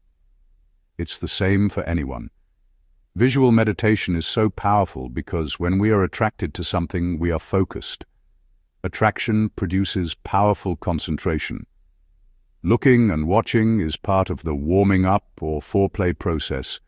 It is a bit like a strip show. If we like a person we see, or we are watching a nice strip show, we don't have any concentration problems. We are not thinking, "What should I do tomorrow?" Our concentration is in the present. It is dripping with the saliva from our mouth, or better still, with fluids coming from other parts of our body. Where is our concentration problem now? So, looking and watching is really important. So the first step with our Jnana Mudra is to visualize our beautiful, perfect partner. If people can get aroused by watching silly porn movies, then now we are directing and watching our own special high-quality movie in our minds. You should visualize your partner in the most appealing and stimulating way possible. Gaze upon your perfect, secret partner's form. Study every inch of their form and feel what sensations arise in you. Contemplate those feelings. Be mindful of them. Look at your partner with desire and let them look back at you with a powerful, flirtatious, stimulated gaze. Feel the heat arise in you. Be mindful of it. Let your desire come as it will. Don't try to block it. Don't feel bad about your desire. It is there to be transformed and used. It is homeopathic. Using this desire releases and liberates it. We don't want to destroy or repress or suppress our desire. We want to use it. We are all humans. We all have desire. It's not something bad or wrong. Your meditation should be very nice and very joyful. Some students have trouble generating sexual arousal through visualizing the Jnana Mudra, and sometimes want to imagine an ex or current lover who turns them on while doing this meditation. If you have good memories of a former partner or a current one who turns you on, it is okay to re-invoke these positive thoughts and images when you do this meditation. But you have to visualize your Jnana Mudra as a perfect and pure Buddha being. You can call to mind some former love to stimulate yourself, but in your mind, you must think of them as a Buddha being. Just like you yourself generate as the deity, they too are not an ordinary person. The next step is talking or laughing, expressing ourselves. We've been looking at our Jnana Mudra partner, and they have been looking back, and our heat and arousal is increasing. If your Jnana Mudra smiles at you, you need to smile back. If you don't, they will be bored. Now we move to engaging in conversation back and forth. Wow, you're looking so amazing tonight. Wow, you look great. This is not the time or the kind of meditation to fall asleep in. Don't be boring and fall asleep. If you are bored and fall asleep, then you are letting your Jnana Mudra do everything. This is the time to be creative. Talk to your Jnana Mudra and hear them engage in conversation with you. As you look and smile at and chat with each other, your desire and heat should increase. The Gopa stage is all about smiling, about facial communication, and about combining this smiling feeling and exchange with words as well. This is also the best time to use dirty words. I give a fuller explanation of dirty talk in the section on couples practice below, but for now the main thing is to be free and spontaneous. Say whatever stimulates your heat and desire, and don't block any sounds of passion that come out. Kupa or Rekpa, embracing and touching. Now we move on to the third step of self-touching. This is similar to masturbation. Some people really need self-touching to arouse themselves, while other people do not really need it. This all depends on your mind power. With each step, the process and our heat and arousal gets stronger. First you use breathing, then imagination, and now you use your best partner, your hand. Of course, in the sutric path and the monastic tradition, masturbation is thought of in quite a negative light. As we saw with the nun and her demon in Chapter 2, monastic people often feel really guilty when they masturbate in secret.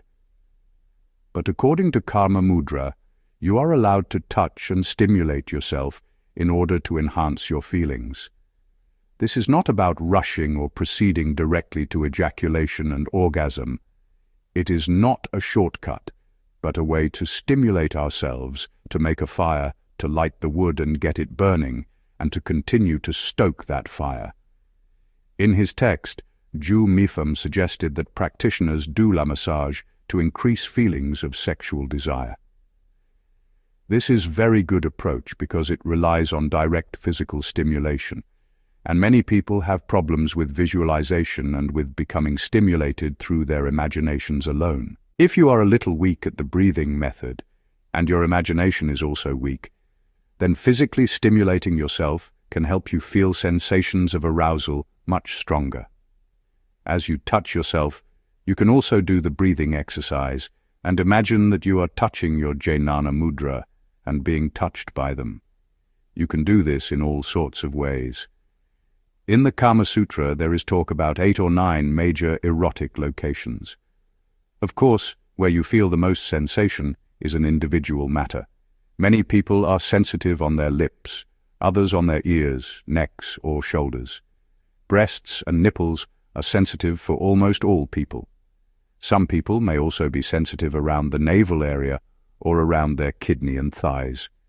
Some people may also be sensitive on their hands or feet, and sometimes head. It is good to know your own locations, and if you have a partner, you can tell each other which of the 8 spots you like to have touched the most. Some people like touching and hugging with aggression, maybe a little pain. This too is a personal question. When you practice with the Jnana Mudra, you can experiment with touching each other in the same way. jawa, uniting, and working with the chakras. All of these methods up until now, breathing, visualizing and engaging in a deep and mindful way with your own sensations and Jnana Mudra, have been geared towards stimulating your heat and bliss and towards deepening your feeling and understanding of your own desire and energy. I once had a student who was in his 40s.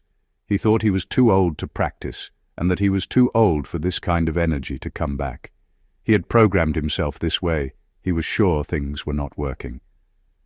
But I explained to him that it was important that he did not rush, but instead train step by step. Breathing, visualizing, looking, smiling and talking, and then touching. When he did this, his energy returned. As you work with these methods, your sensations and your blissful heat grow and expand. Your thiglae also becomes stimulated and multiply throughout your Vajra body. Now, once you have gained some practice with generating heat and bliss in this way, and with amplifying it with physical stimulation, you can also begin to work with and use your 5 chakras. When we get aroused, heat and bliss naturally arise in our bodies and minds. This heat then rises up and melts the white lunar mercurial thilae in our crown. And this thilae then drips down from our crown chakra into our throat chakra, then our heart chakra, then our navel and base chakra. As the thilae passes and circulates through each chakra, we experience more and more refined levels of bliss and awareness. With ordinary, more physical arousal and orgasm, our crown thilae is stimulated a little and starts to vibrate and drip down, but many people usually never feel more than a little sensation in their heads and maybe their throat area. With Karmamudra, we can extend and refine our orgasmic sensation by working consciously with our chakras. The 5 chakras are channel wheels positioned in the central channel. According to the traditional texts, the head chakra is white and looks like a 32-petaled lotus. The throat chakra is a red flower with 16 petals. The heart chakra is blue with 8 petals. The navel is yellow gold and has 64 petals gold. And the base chakra is green and also has 32 petals. If you are not familiar with visualizing and working with these chakras in the traditional way, then you can just focus on the thilae melting and dripping down to the area of each one. As you build up the heat and bliss and eventually unite with your Jnana Mudra, you should visualize the heat of your arousal rising up and melting the thilae at your crown. As this happens, your bliss increases, and the thilae drips down and collects in your throat chakra. If you like, you can touch and massage all around your throat, the middle and both sides, as you imagine this. Focus and concentrate on the bliss building up in your throat chakra. You can help with this training by holding your breath for as long as is comfortable. Feel the bliss and heat intensify in the chakra. Sarah Kandro describes this progression briefly in her text in the appendices. A special refined form of bliss is generated in each chakra. Depending on the system one is working with, there are 4, 8, 16, or even 32 blisses or joys. In the throat chakra there is bliss, in the heart chakra supreme bliss, special bliss in the navel, and primordial bliss in the base chakra. You begin by counting downwards from the throat chakra as the first bliss down to the base, and then, in some practices, back upwards again from base to head. Traditionally, when you practice Karmamudra in a focused, comprehensive way in retreat, you spend 10 days at a time training the bliss at each chakra, starting with the throat and then progressing onwards. You cultivate this blissful energy and let it fill up and activate your throat chakra for 10 days, until when you imagine the bliss, it goes solely from the head to the throat. You meditate and visualize yourself as the deity, then stimulate yourself while imagining being with your Jnana Mudra partner. You focus all the blissful feeling in your head chakra, then imagine white drops of blissful light dripping down only as far as the throat chakra. This is how you learn to guide the bliss in your body. Normally, as the white thyle drips and fills up the chakra, the blissful awareness there expands like water ripples. After 10 days of practicing this, for the next 10 days you practice sending the energy down from the head chakra to the heart chakra. Then the following 10 days you send it from the crown into the navel chakra, and then, for the following 10 days from the head chakra into the base chakra. That makes 40 days of practice. By the end of this, you will be able to hold your bliss in each chakra separately, one by one. Through experiencing the various joys associated with each chakra that come from sending the thyle up and down, we come to understand emptiness and experience Daetong Yerme, or indivisible bliss emptiness. When the bliss comes, then you watch the nature of the bliss, and then you know that it is empty. We are free from fixations. Of course, you have to remain undistracted. That is why Karmamudra is very sophisticated, but also very dangerous if pursued without proper concentration, motivation, and understanding. It is important that throughout our practice we remain focused on the nature of our bliss and our awareness, that we recognize correctly the basic nature of our minds and experience for ourselves, the indivisibility of bliss and emptiness. To help with this process, I offer some step-by-step instructions below which you can use as a guide for performing this Karmamudra meditation with the thyle and chakras, whether you do so alone or as part of couple practice. This is a version of thyle melting practice that I have shared with students who are not trained in advanced Karmamudra or Tummo practice. 1. Visualize yourself as Samantabhadra, or as your personal yidam, whether peaceful or wrathful. Your body is empty, perfect, and full of light. This is the true nature of your human body. You have gone beyond the misunderstanding of seeing yourself as an imperfect, limited, physical human form. Now you reach back to your original state, to the state of the light body of luminosity, purity, and perfect completion. 2. Visualize the white thyle, or red for women's visualization, situated at the crown of your head, filling your head with light. Imagine the thyle as a tiny but infinitely bright three-dimensional sphere, a white moon inside your skull. At the same time, imagine that there is a very hot, tiny red sun or flame either behind or 4 fingers width below your navel. The moon is very white and very bright. It is cool and ecstatic, while the beautiful three-dimensional sun or flame at the navel point is blazing hot, radiant, and blissful. This fire at the navel is a little different to the red thyle visualized at the base of the central channel in the men's breathing exercise. Stabilize these visualizations, relax, and feel the cool and hot, blissful sensations that radiate from these thyle. Your body is that of the yidam, your energy flows perfectly, and your mind is full of joy. You should maintain this visualization throughout the 4 stages of looking, laughing, touching, and uniting, whether practicing alone or together.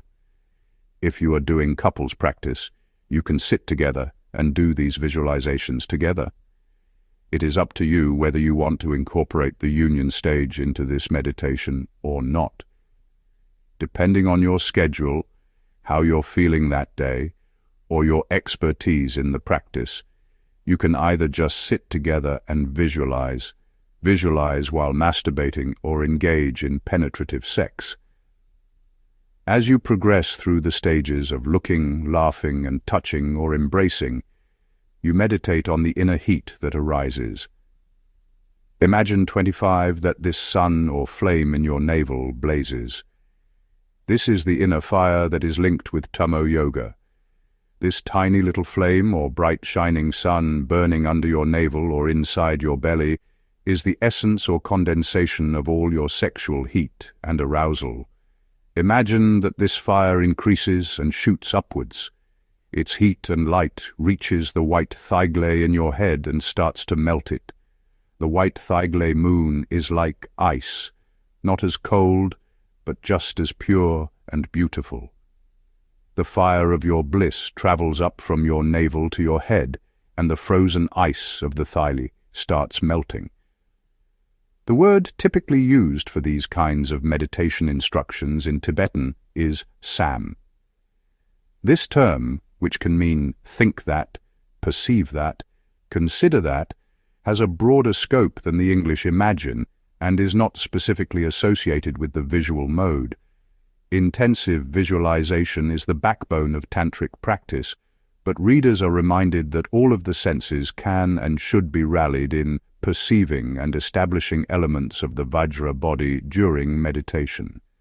So, if readers find it difficult to visualize or see these forms, they should not be discouraged and should remember that imagining may be just as much, if not more, about hearing, tasting, smelling, and just generally feeling, focusing, or knowing than about seeing.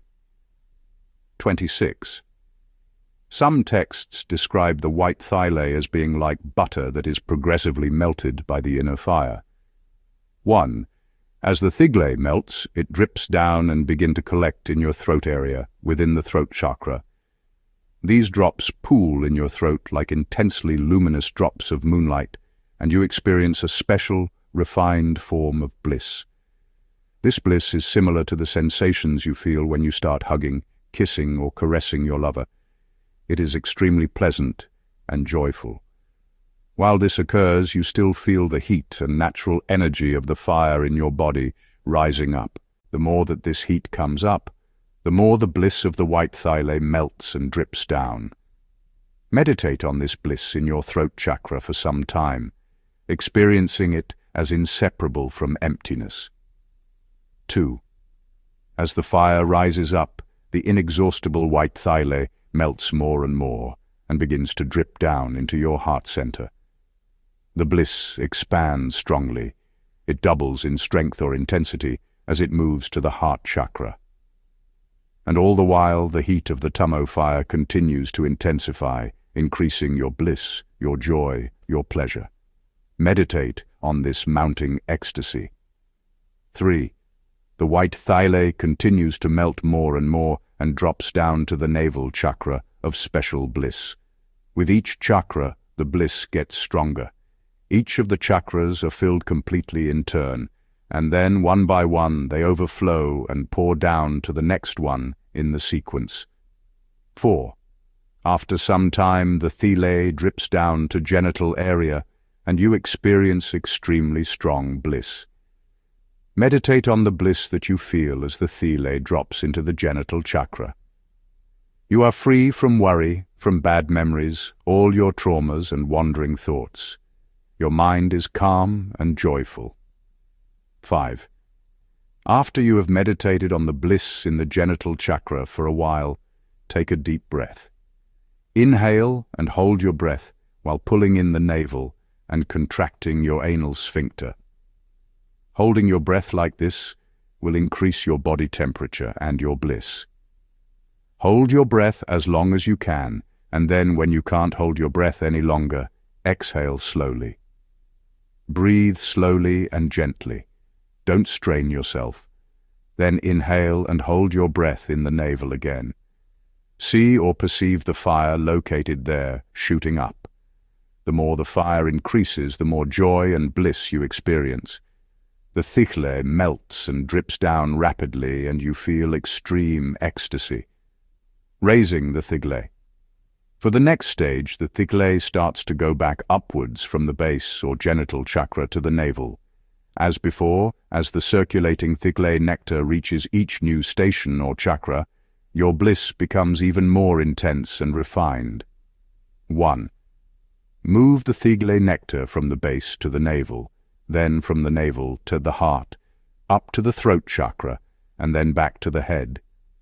Meditate on the bliss emptiness in each chakra. 2. When the thigh returns to the head, imagine that your entire body is filled with thigh. Your body is like a pure crystal bottle filled with thigh, radiating and vibrating joy and bliss. Where there is thigle, there is joy. Where there is thigle, there is bliss. You no longer just experience thigle in your chakras, but through your entire body, through all your sense organs, through your skin, your fingers and toes, everywhere. As you rest in this state of pervasive bliss, you are freed from all the types of anger. You are freed from all possible desires, from all addictions. You feel so blissful. You don't need to drink alcohol, smoke, work, take drugs, or do anything at all other than abide in this perfect experience. In this state, you experience perfect inner clarity and are freed from all types of ignorance or confusion. This indivisible bliss emptiness exists throughout your body, your mind. It pervades through space, through everything in existence, through past, present, and future. It is the nature of all Buddhas. This ecstatic bliss and feeling comes from your mind and thile, but now you don't need to meditate on the thile as before. All you need to do is just experience the limitless bliss of your naked mind. Don't try, just relax, let go. Your mind is like a crystal or a body of still, clear water. Look into space. Your view is as vast and unencumbered as space. It is free from directions or center, from any reference points at all. The nature of your mind is like all pervasive space, free from categorizations of good or bad. It is light, pure sunlight shining limitlessly throughout all space. It is what is called the union of clarity and emptiness. The nature of your mind is pervasive. It transcends time and space. You can't put your mind in a box or imprison it in limited space. It is limitless, free from time and space. It is free from existence and non-existence. It is beyond good or bad, beyond any categories or boundaries. It is transcendent and blissful. If your mind stays, let it stay. If it moves around, let it move around. The nature of mind is free from either one location or movement. However you experience your mind, your thoughts, or your emotions, let these be in a very free way. Whether your mind stays or moves around, its nature is bliss. Even if your mind is thinking thoughts, its thinking and those thoughts too are blissful. If you find your mind is at rest, then let it stay blissfully calm and peaceful. Your mind is free from shape, from color, free of all qualities. It is universal, transcendental, clear, transparent. Don't limit your mind or imprison yourself. Don't judge yourself. Your mind is totally free from space and time. It is free from pain and suffering, free from hopes and fears. When you experience this state, you are like a Buddha. You are resting in Buddha mind. When you experience yourself as a normal, limited person, your mind is in parts. Your consciousness has been placed into boxes, happy moments, unhappy moments, worry, no worry. It is as if your mind has been fragmented into many pieces. When you are in this state, the ineffable transcendent state of Samantabhadra, you are free from the boxes or capsules of self and concepts. In this state, there can be no doubt that you are a Buddha. The nature of your body is the rainbow body, the nature of your winds and energy is enlightened wisdom energy, and the nature of your mind is bliss emptiness. This stage is very important. In Hatha Yoga, clear quartz crystals are used as an analogy for the nature of mind. Like a crystal, the nature of your mind is clear and pure, totally transparent and limpid. Any light that shines on a crystal is refracted through it and appears as rainbow light. The crystal allows all and any colors to manifest. This is like our mind. Our mind is the crystal, and the light is our awareness, our mind's activity or thinking. Light shines on and through the crystal, and all sorts of colors or displays are manifested. But the light does not change or influence the crystal in any way. The crystal takes the light shines through it, and a full spectrum of visible colors is produced, but the nature of the crystal never changes. It remains transparent. Like the surface of a mirror that reflects images but remains unchanged, it stays just as it is. So, this is like our thoughts. This is how our mind works according to Hatha Yoga. Hatha Yoga says that whatever we experience, whatever appearances or colors arise, we should just relax and let our sense organs experience it. If you hear nice music, you should enjoy it, experience it, and let it arise fully. Then, once the nice music has stopped or is finished, you are no longer attached, you no longer experience craving. "Oh, where is that music again? I want more." You're no longer craving. You experience the music fully, relish it in the moment it appears. Even if there are bad noises, traffic noises, say, these come, you experience them, and then you let them go. This is the meditation of and on the 5 senses or sensorial experiences. Our lives are based on sensory experience, so this meditation is extremely important. If you know how to handle these experiences without fueling craving or aversion, then your life becomes rich, amazing, and beautiful. If you don't know how to handle these 5 sensorial experiences, however, you get into trouble. You eat something sweet, then you want it more. You want it more and more and more and more and more. And then you are addicted. If you don't have that sweetness, your life no longer functions. That's the definition of addiction. You can't function normally without certain substances and experiences. Alcohol addiction, drug addiction, work addiction, gambling addiction, whatever it may be, it's all the same. So, I really like this analogy of the crystal. Hatha Yoga says that if there is light, we should let it shine through our crystal. When there is light, let there be rainbows. When there is no light, no rainbows. That's also okay. The crystal remains pure and unchanged. In darkness or in light, the crystal's nature never changes. From time to time in your everyday life, you can use the simple meditation of imagining your head, your eyes, your heart, or your entire body as a clear crystal or pure, still, luminous lake. This can help connect you to your natural peace and clarity, and what is called Rigpa in Tibetan, our innate, pristine awareness beyond all qualities and elaborations. Recognizing the true nature of our mind is very important, whether you practice Karmamudra or not. To help readers recognize this state, I include below a short summary I compiled of the special Mahamudra or Hatha Yoga Trekcho instructions found within the Yuthok Nyingthig, the primordial wisdom of pristine awareness, Yuthok's teachings on the essential nature of the mind. There are 2 direct or oral instructions.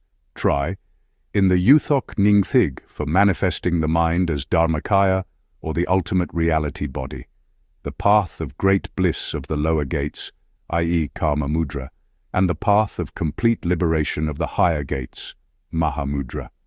The latter, the path of complete liberation, is a distillation of Sem-tree instructions, that is, teachings on the essential nature of mind, or naked, pristine awareness, Rigpa. First, for 1 month, one meditates on the mind in its resting or abiding state. Then one meditates for another month on the mind in flow or motion, on the proliferation or radiating of thoughts. After this, one meditates by investigating exhaustively the essence or true face of the mind either at rest or in motion, analyzing these to their ultimate conclusion. One does this for another month, until meditative experiences arise. Then one meditates on the essence or face of pristine awareness, Rigpa, as described below. Confirm for yourself that all that exists and appears in samsara nirvana is in the mind. The essence of mind is primordially unconditioned. It is always and already free from all mental elaboration. Though it has no basis at all, it shines forth in a myriad of colors.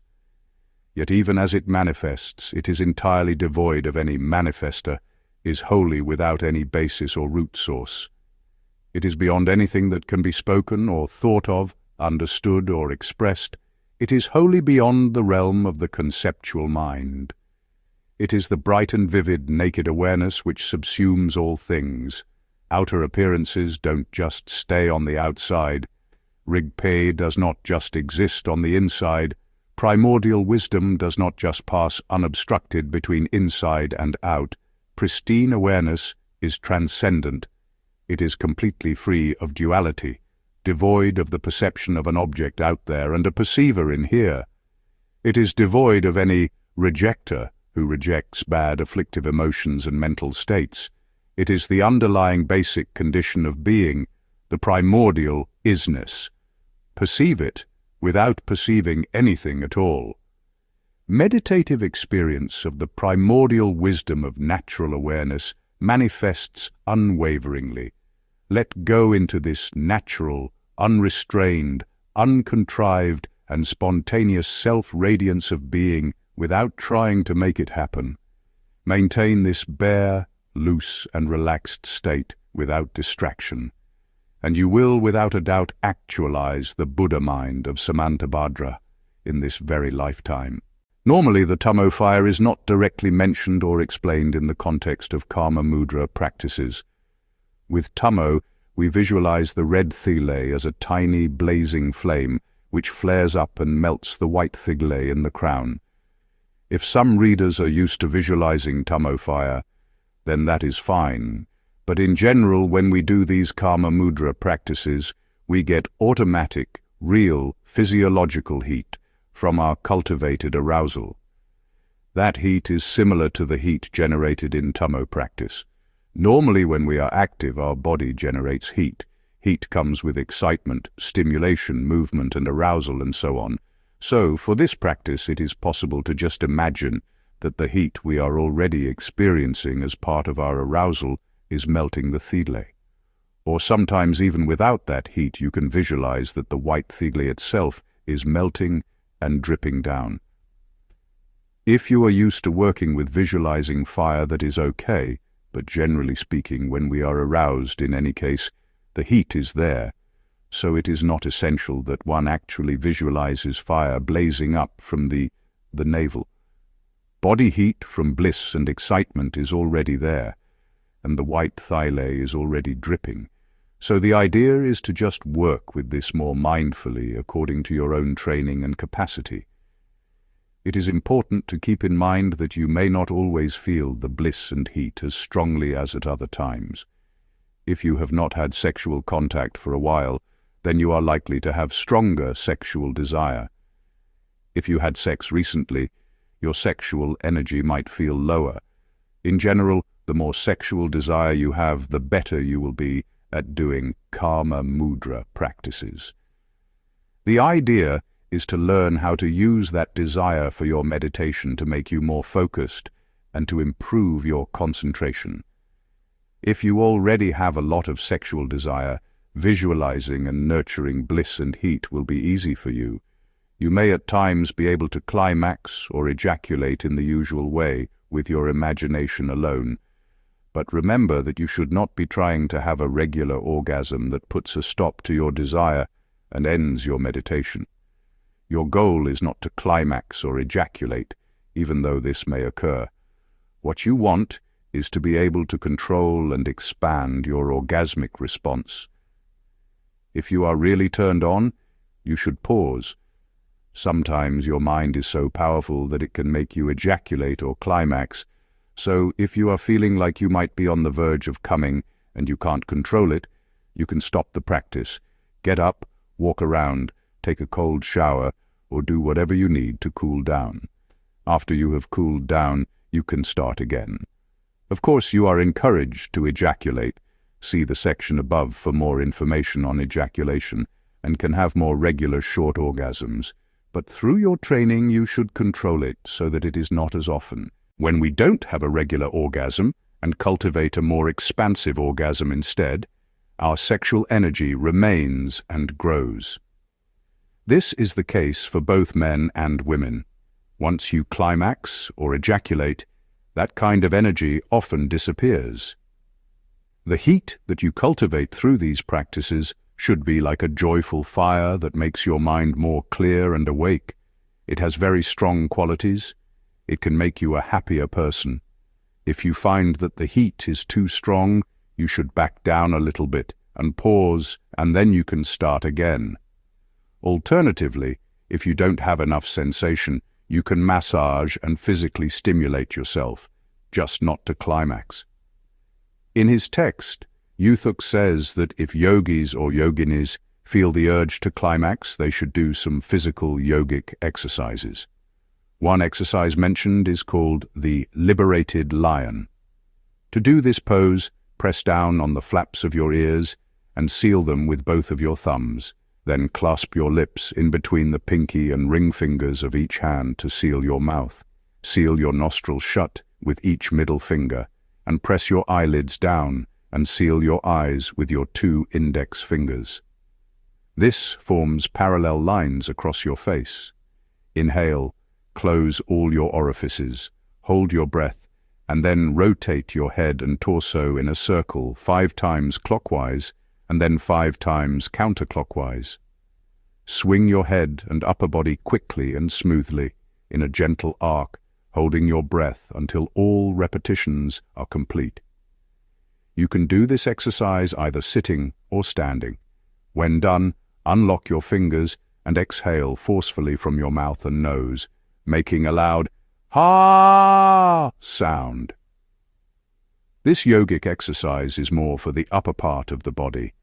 An even easier exercise to do is to lie down on your back with your knees bent, inhale, and lift your lower back into the air. You can use your arms to push up your body. Hold your breath while keeping the spine lifted, then exhale and release the posture. Alternatively, if you have received transmission and instruction, you can do Bumbachan or vase breathing as well. This important yogic exercise involves holding and churning the breath in the lower abdomen. Sometimes when you do the Karmamudra breathing exercises, you might feel some tension or pain in your body. Sometimes you feel it in your head, in your chest, or in your back, or you might feel pain in many different areas, accompanied by a sensation of blockage. One of the effects of doing these meditations is that your energy starts to move better. But sometimes, as the energy moves, it can get stuck and cause pain and blockages. This is what is called TSA Sug, Lung Sug, and Thig Sug in Tibetan, pain caused by channels, by winds, and by thile. When you send the thile up and down, its energy can sometimes get stuck and cause discomfort. If you feel pain, you can do the following exercise as well. Sit cross-legged or in the lotus position, and with your arms straightened and your hands pressing on the ground, lift up your whole body with your hands. Lift your buttocks and tailbone a few inches off the ground, and then drop your backside firmly but gently back onto the ground. Be sure not do this too hard so that you do not to hurt yourself. Hold your breath as you do the exercise, raising and dropping your buttocks down 21 times in quick succession before exhaling. This is called the soft beb or dropping down exercise. It is an excellent cure for energy blockage and for resolving feelings of pain in the body.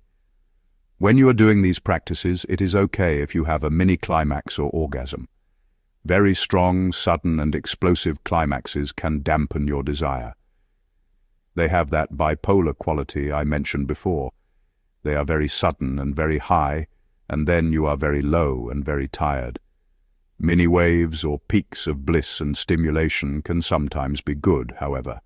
These can be used to continue building up more orgasms and extending our bliss. Our goal is to build up these mini-orgasmic waves until they become stronger and stronger, and to hold these for longer and longer periods of time. If you know how to do this, you can keep an orgasm going for more than 1, 2, 3, 6, or maybe even 24 hours. Can you imagine going to work with a mini-orgasm in your mind? Everyone will wonder why you are so happy. Everyone will be thinking to themselves, what is it about this person? They seem so cool. If someone makes a disparaging comment about or towards you, you won't care. This is the aim of Karmamudra, to extend and refine our bliss. Most of the time, we think that the aim of sexual intercourse is to have a regular short orgasm. This kind of orgasm is a powerful experience, of course, but once that powerful experience is done and gone, it evaporates.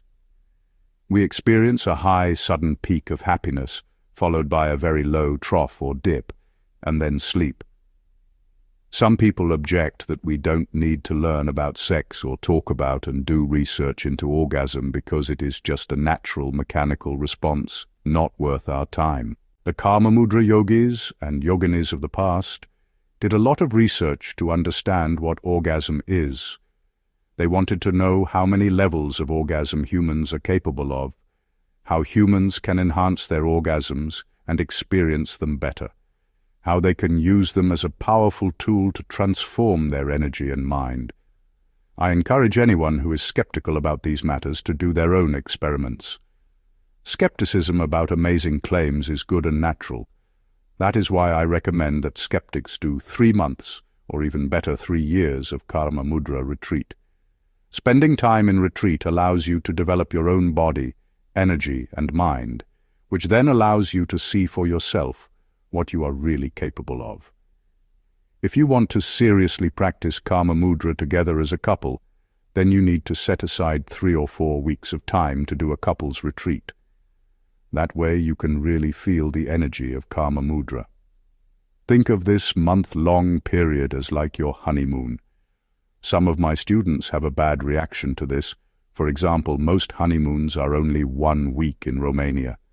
As always, I advise these students to then just do as much as they can, as thoroughly as they can, within the time that they have. You can do a 1-week Karmamudra retreat. That is also good for developing a strong base in the practice. You can also do solitary retreats of varying length, and of course, practice regularly at home in the midst of your daily life. Typically, however, when you go on a Karmamudra retreat as a couple, this is something that you should keep secret and not talk about openly. There are practical and energetic spiritual reasons for this, similar to how one should keep one's personal yidam private, as I discussed above. One traditional name for Karmamudra retreat in Tibetan is Sangcho, or secret conduct. If you want to practice together, you need to find a perfect, undisturbed place, maybe somewhere in nature or at a holiday resort. As always, if you would like to engage in intensive retreat practice, you should do so under the guidance of your guru and have a clear idea of what is required. In conclusion, there are 3 main steps for training the mind through desire: breathing, imagination, and physical stimulation. This is a soft way to train ourselves, but it provides crucial preparation for partnered practice. Once you have mastered your own body, energy, and mind, partner practice can be extremely powerful. Step 3. Partner practice and tips for couples. In this section, I would like to give some suggestions for ordinary couples who want to apply some of these techniques and have sex more mindfully. I believe this is truly important. Vajrayana tells us that we have these 4 states of being and awareness: the waking state, deep sleep, dreaming, and orgasmic states. These make up the full spectrum of who we are and all we can perceive. Every day we wake up. Every day we have deep sleep. Every day we dream. And many of us have orgasms every day as well. Orgasm is an inherent part of ourselves and our human experience. So why don't we practice Karmamudra methods every day? So many Vajrayana practitioners do meditations while they are awake. They train for the bardo and practice dream and sleep yogas. But then when it comes to the state of orgasm, they neglect this. Orgasm is just one more opportunity to understand and gain control over our minds, to realize our basic nature. Of course, the problem is that many people don't experience that, and that is why they are so stressed and unhappy. Even for people who are having a lot of ordinary orgasms and quick, mindless sex, this can end up just contributing to their unhappiness, attachments, and addiction.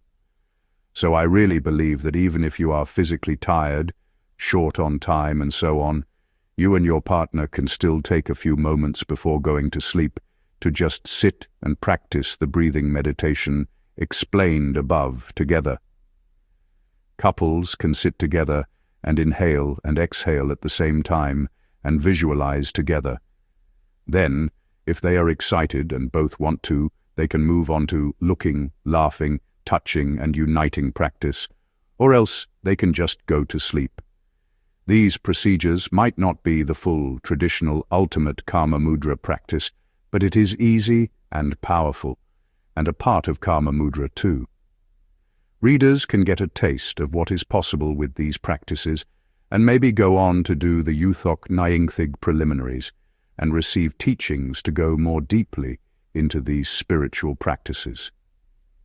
When one practices Karmamudra, all of the kuntok are spontaneously stopped. You don't have to do anything. I think many people know this instinctively.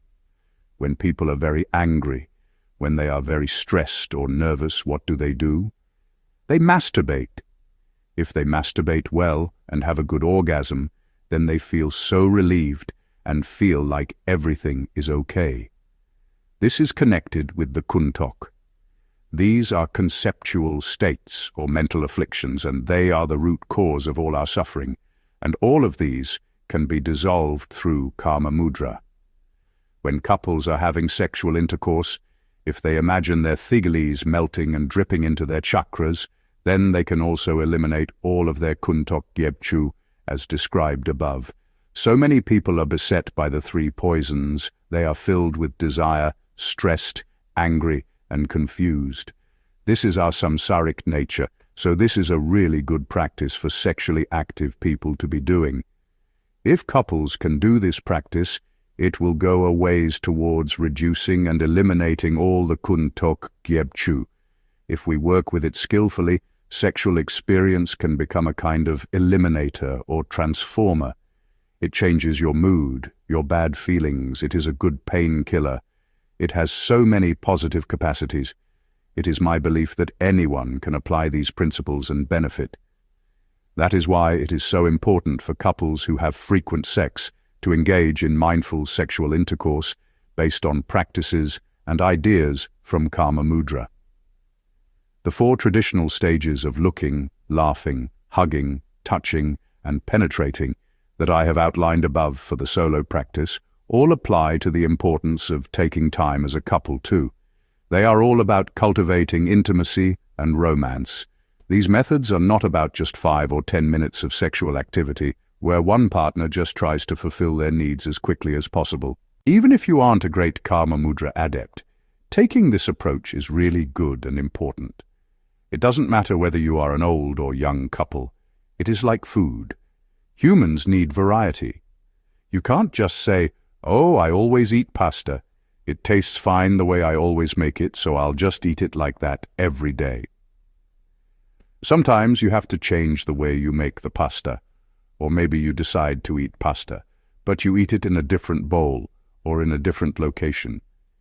You need variety so you can enjoy different flavors and tastes. So for couples, it is good to sometimes change locations and so on. It is good for couples to really find an ideal space for sexual intercourse, to find and set aside good time to be together. Sex should not be about the two of you just adding your individual stress together and expressing your frustrations onto each other or using each other selfishly for your needs. Okay, I want to have sex. I want to ejaculate. It is really essential to have mutual understanding and respect. All of the 4 stages used in solo Jnana Mudra practice and all of the possible procedures for increasing enjoyment or bliss in your mind through the 5 sensory contacts apply to partnered practice as well. When it comes to doing Karmamudra with your partner, looking and watching and physical appearance is also very important.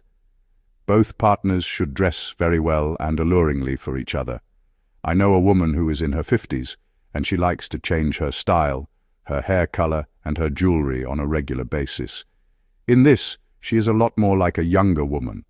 When I asked her why she did this, She told me that she does these things not only for her own enjoyment, but for her husband as well. She told me, "When I keep changing for my husband, it's like I'm a new girl each time and he never loses his interest in me." I thought this was very smart. This is in line with what Kamasutra teaches. You always have to be attractive to your partner. This is not just the woman's responsibility like some people think. Even if you have been married for 20 years, 30 years, if both partners play skillfully with their appearance and with their visual creativity and imagination, then they will both still have a fresh feeling for each other. If you engage artfully and artistically with your sexuality, there is always a way to play, to feel sexy, and you will never get bored. You will always have energy and desire that you can use in beneficial ways. Talking and laughing is a crucial part of partner practice too. Sexuality is an art, which means you really have to be an artist with your desire and sensuality. Artistry can be about appearance, how we dress, use makeup and so on, like with the previous step. When it comes to speaking, artistry can be about kind and soothing or pleasant words and conversation. Smiling, talking and verbal communication also goes along with listening to music, lighting incense, eating delicious food, and other methods for engaging the 5 sense organs. This is the moment when you can eat and savor just a little bit of chocolate and burn incense, or put on perfumes if you enjoy that. Whatever contributes to your overall desire, your overall enjoyment, works here. Remember, with Karmamudra, you really have to cultivate and savor sensory pleasure. So, if you like to eat chocolate, keep a small piece of chocolate in your mouth. Let it melt slowly. Savor it mindfully. Your tongue is connected with the sense consciousness of taste. The more the chocolate stays on your tongue, the more your brain will be satisfied. If you don't savor the taste and you just swallow it mindlessly in one go, your mind will still be full of desire for more chocolate. Your mind will still be unsatisfied and have the desire to taste more chocolate, even if your stomach is already full of it. This mindful way of savoring sensory pleasures is key to the practice of working with and transcending ordinary desire. Eating delicious, sweet substances and saying sweet words can stimulate desire, but even communicating in a rotten way can be very powerful and sensual. As with Jnana Mudra, dirty talk can be very useful and important for partner practice. Exactly which dirty words work to increase your and your partner's desire is quite an individual thing. What stimulates one person might make another person run away. As it happens in his texts, Lelung Rinpoche uses the exact terminology used in English. The Tibetan term dzogtam literally means dirty talk. Lelung was a real expert in this. You might think this is a bit shocking or silly, but this is a really interesting subject for scholars of Tantra. Everyone knows that when we are being intimate, kissing or touching or engaging in sexual intercourse, our speech or voice becomes like music, free and spontaneous. Everyone also knows that if there is a good song or good music playing, you can dance better, and when it comes to sex, all our dirty words and the sounds that we make during intercourse are the same kind of encouraging soundtrack. If you're having sex and your partner is moaning, ah, ah, ah, ah, you can feel that energy. It is so powerful that even if they are faking, that music can still affect us. It is a real art. In his Kamasutra Karmamudra text, Ju Mipham says, "Don't block your voice. Whatever noises you make, this am or ham syllable, whatever it is, whether they are heavenly or hellish sounds, Mipham says to let them come. He explained that those are the vibrations of our channels. He said that we should feel free to let them come, that we should not stifle them out of embarrassment or fear. I think that normally, and especially as far as straight porn movies are concerned, men believe that it is more important that the man gets the woman excited, that he makes her cry out, and so on. But men's verbal vibrations are important for their partners too. Whatever your sexual orientation, the sounds you make with each other are very powerful. As Mipham says, these uncontrived and spontaneous sounds of desire are in fact the innately produced mantra sounds of the channels in our subtle body. Another aspect of talking and expressing yourself is the importance of having open conversations with your partner so that you can understand each other better. A lack of open and respectful communications in relationships is one of the main causes of divorce. When couples do not have much sexual contact, there is not much of a base for relations. The combined absence of good sex and good communication very often leads to problems and separation.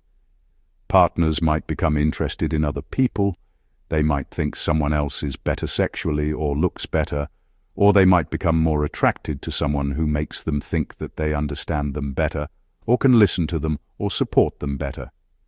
Naturally, partners may end up divorcing in these situations. Getting divorced once when things don't work out is okay, but getting divorced a second, third, or even fourth time, I'm not so sure. These days, it seems like there are some people who are always busy getting divorced. That is why I think that the ideas and basic practices of both Kama Sutra and Karmamudra are good for married people. If couples do not have open conversation, it is very hard to understand one another, and mutual understanding is so important. It might be true that a couple is having a lot of sex, but this is not worth much without a shared understanding. When it comes to sexual intercourse, one problem heterosexual women often face is that men don't want to take the necessary time to warm up their partners before having penetrative sex. In addition, men often don't want to try the positions that the women they are having sex with might like. They only want to do the positions they like. A third problem is that men reach their orgasmic peak and ejaculate really quickly on average, and so are finished before women are even getting started. For this reason, in many cases, women think men are too quick to climax, although in some cases, women may feel that men take too long. When men understand their partners and their needs and desires, then taking too long shouldn't be a problem. But if a straight man doesn't understand his partner very well, she might be laying there thinking, "Oh my God, when is he going to finish?" Meanwhile, the man is there thinking, "Oh wow, I'm doing such a good job, I have such amazing stamina, oh yay." The same applies to gay men or women who don't understand their partners. If your partner is tired or not so aroused and they say so, then you can pause for a bit, maybe drink some tea, watch a porn movie together for a little while. These are ways to communicate with one another and to reconnect. With hugging and touching as well as uniting, communication is also key.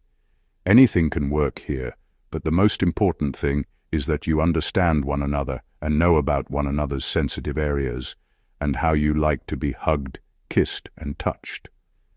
The third and fourth stages are when you really intensify your feelings, and this is when it is most important to meditate deeply and with clear concentration and focus. As feelings arise and expand, look firmly and directly at the essence of your bliss and perceive its true face or nature. When the white thele drips into your throat chakras and fills them with bliss, touch your throat. Really try to feel the sensation and focus it there. When you do this, somehow, your mind stays there, and the thikle in your throat shine brightly and joyfully, radiating out white light like the moon. Stay focused and meditate. When the thikle drops down to your heart chakra, for example, keep your mind as vast and open and pure as the limitless, clear blue sky. At times, you will experience profound feelings of great bliss in your and your partner's body. At other times, you will even experience such feelings outside of the apparent limits of your body, in the table, throughout the house, in the trees outside, in everything you see. Everything exists in and as bliss. That is what is called pure vision.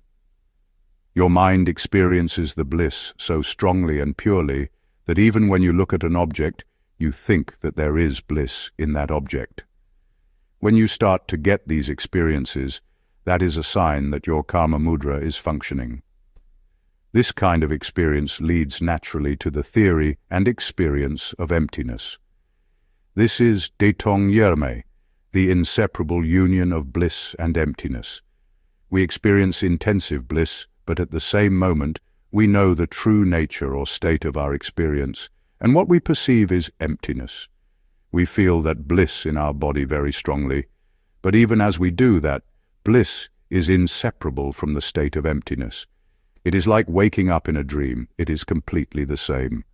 When you have a lucid dream, even as you are dreaming, you know that your true nature and the nature of all the appearances in the dream is empty as well, empty or devoid of any intrinsic, permanent, independent self who experiences. Everything arises beyond attachment to subject or object categories.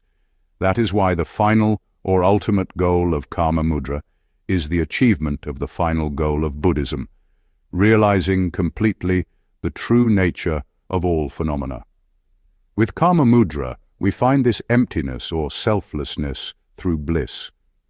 Selflessness, or dakme in Tibetan, means our own personal selflessness and selflessness of all apparent phenomena.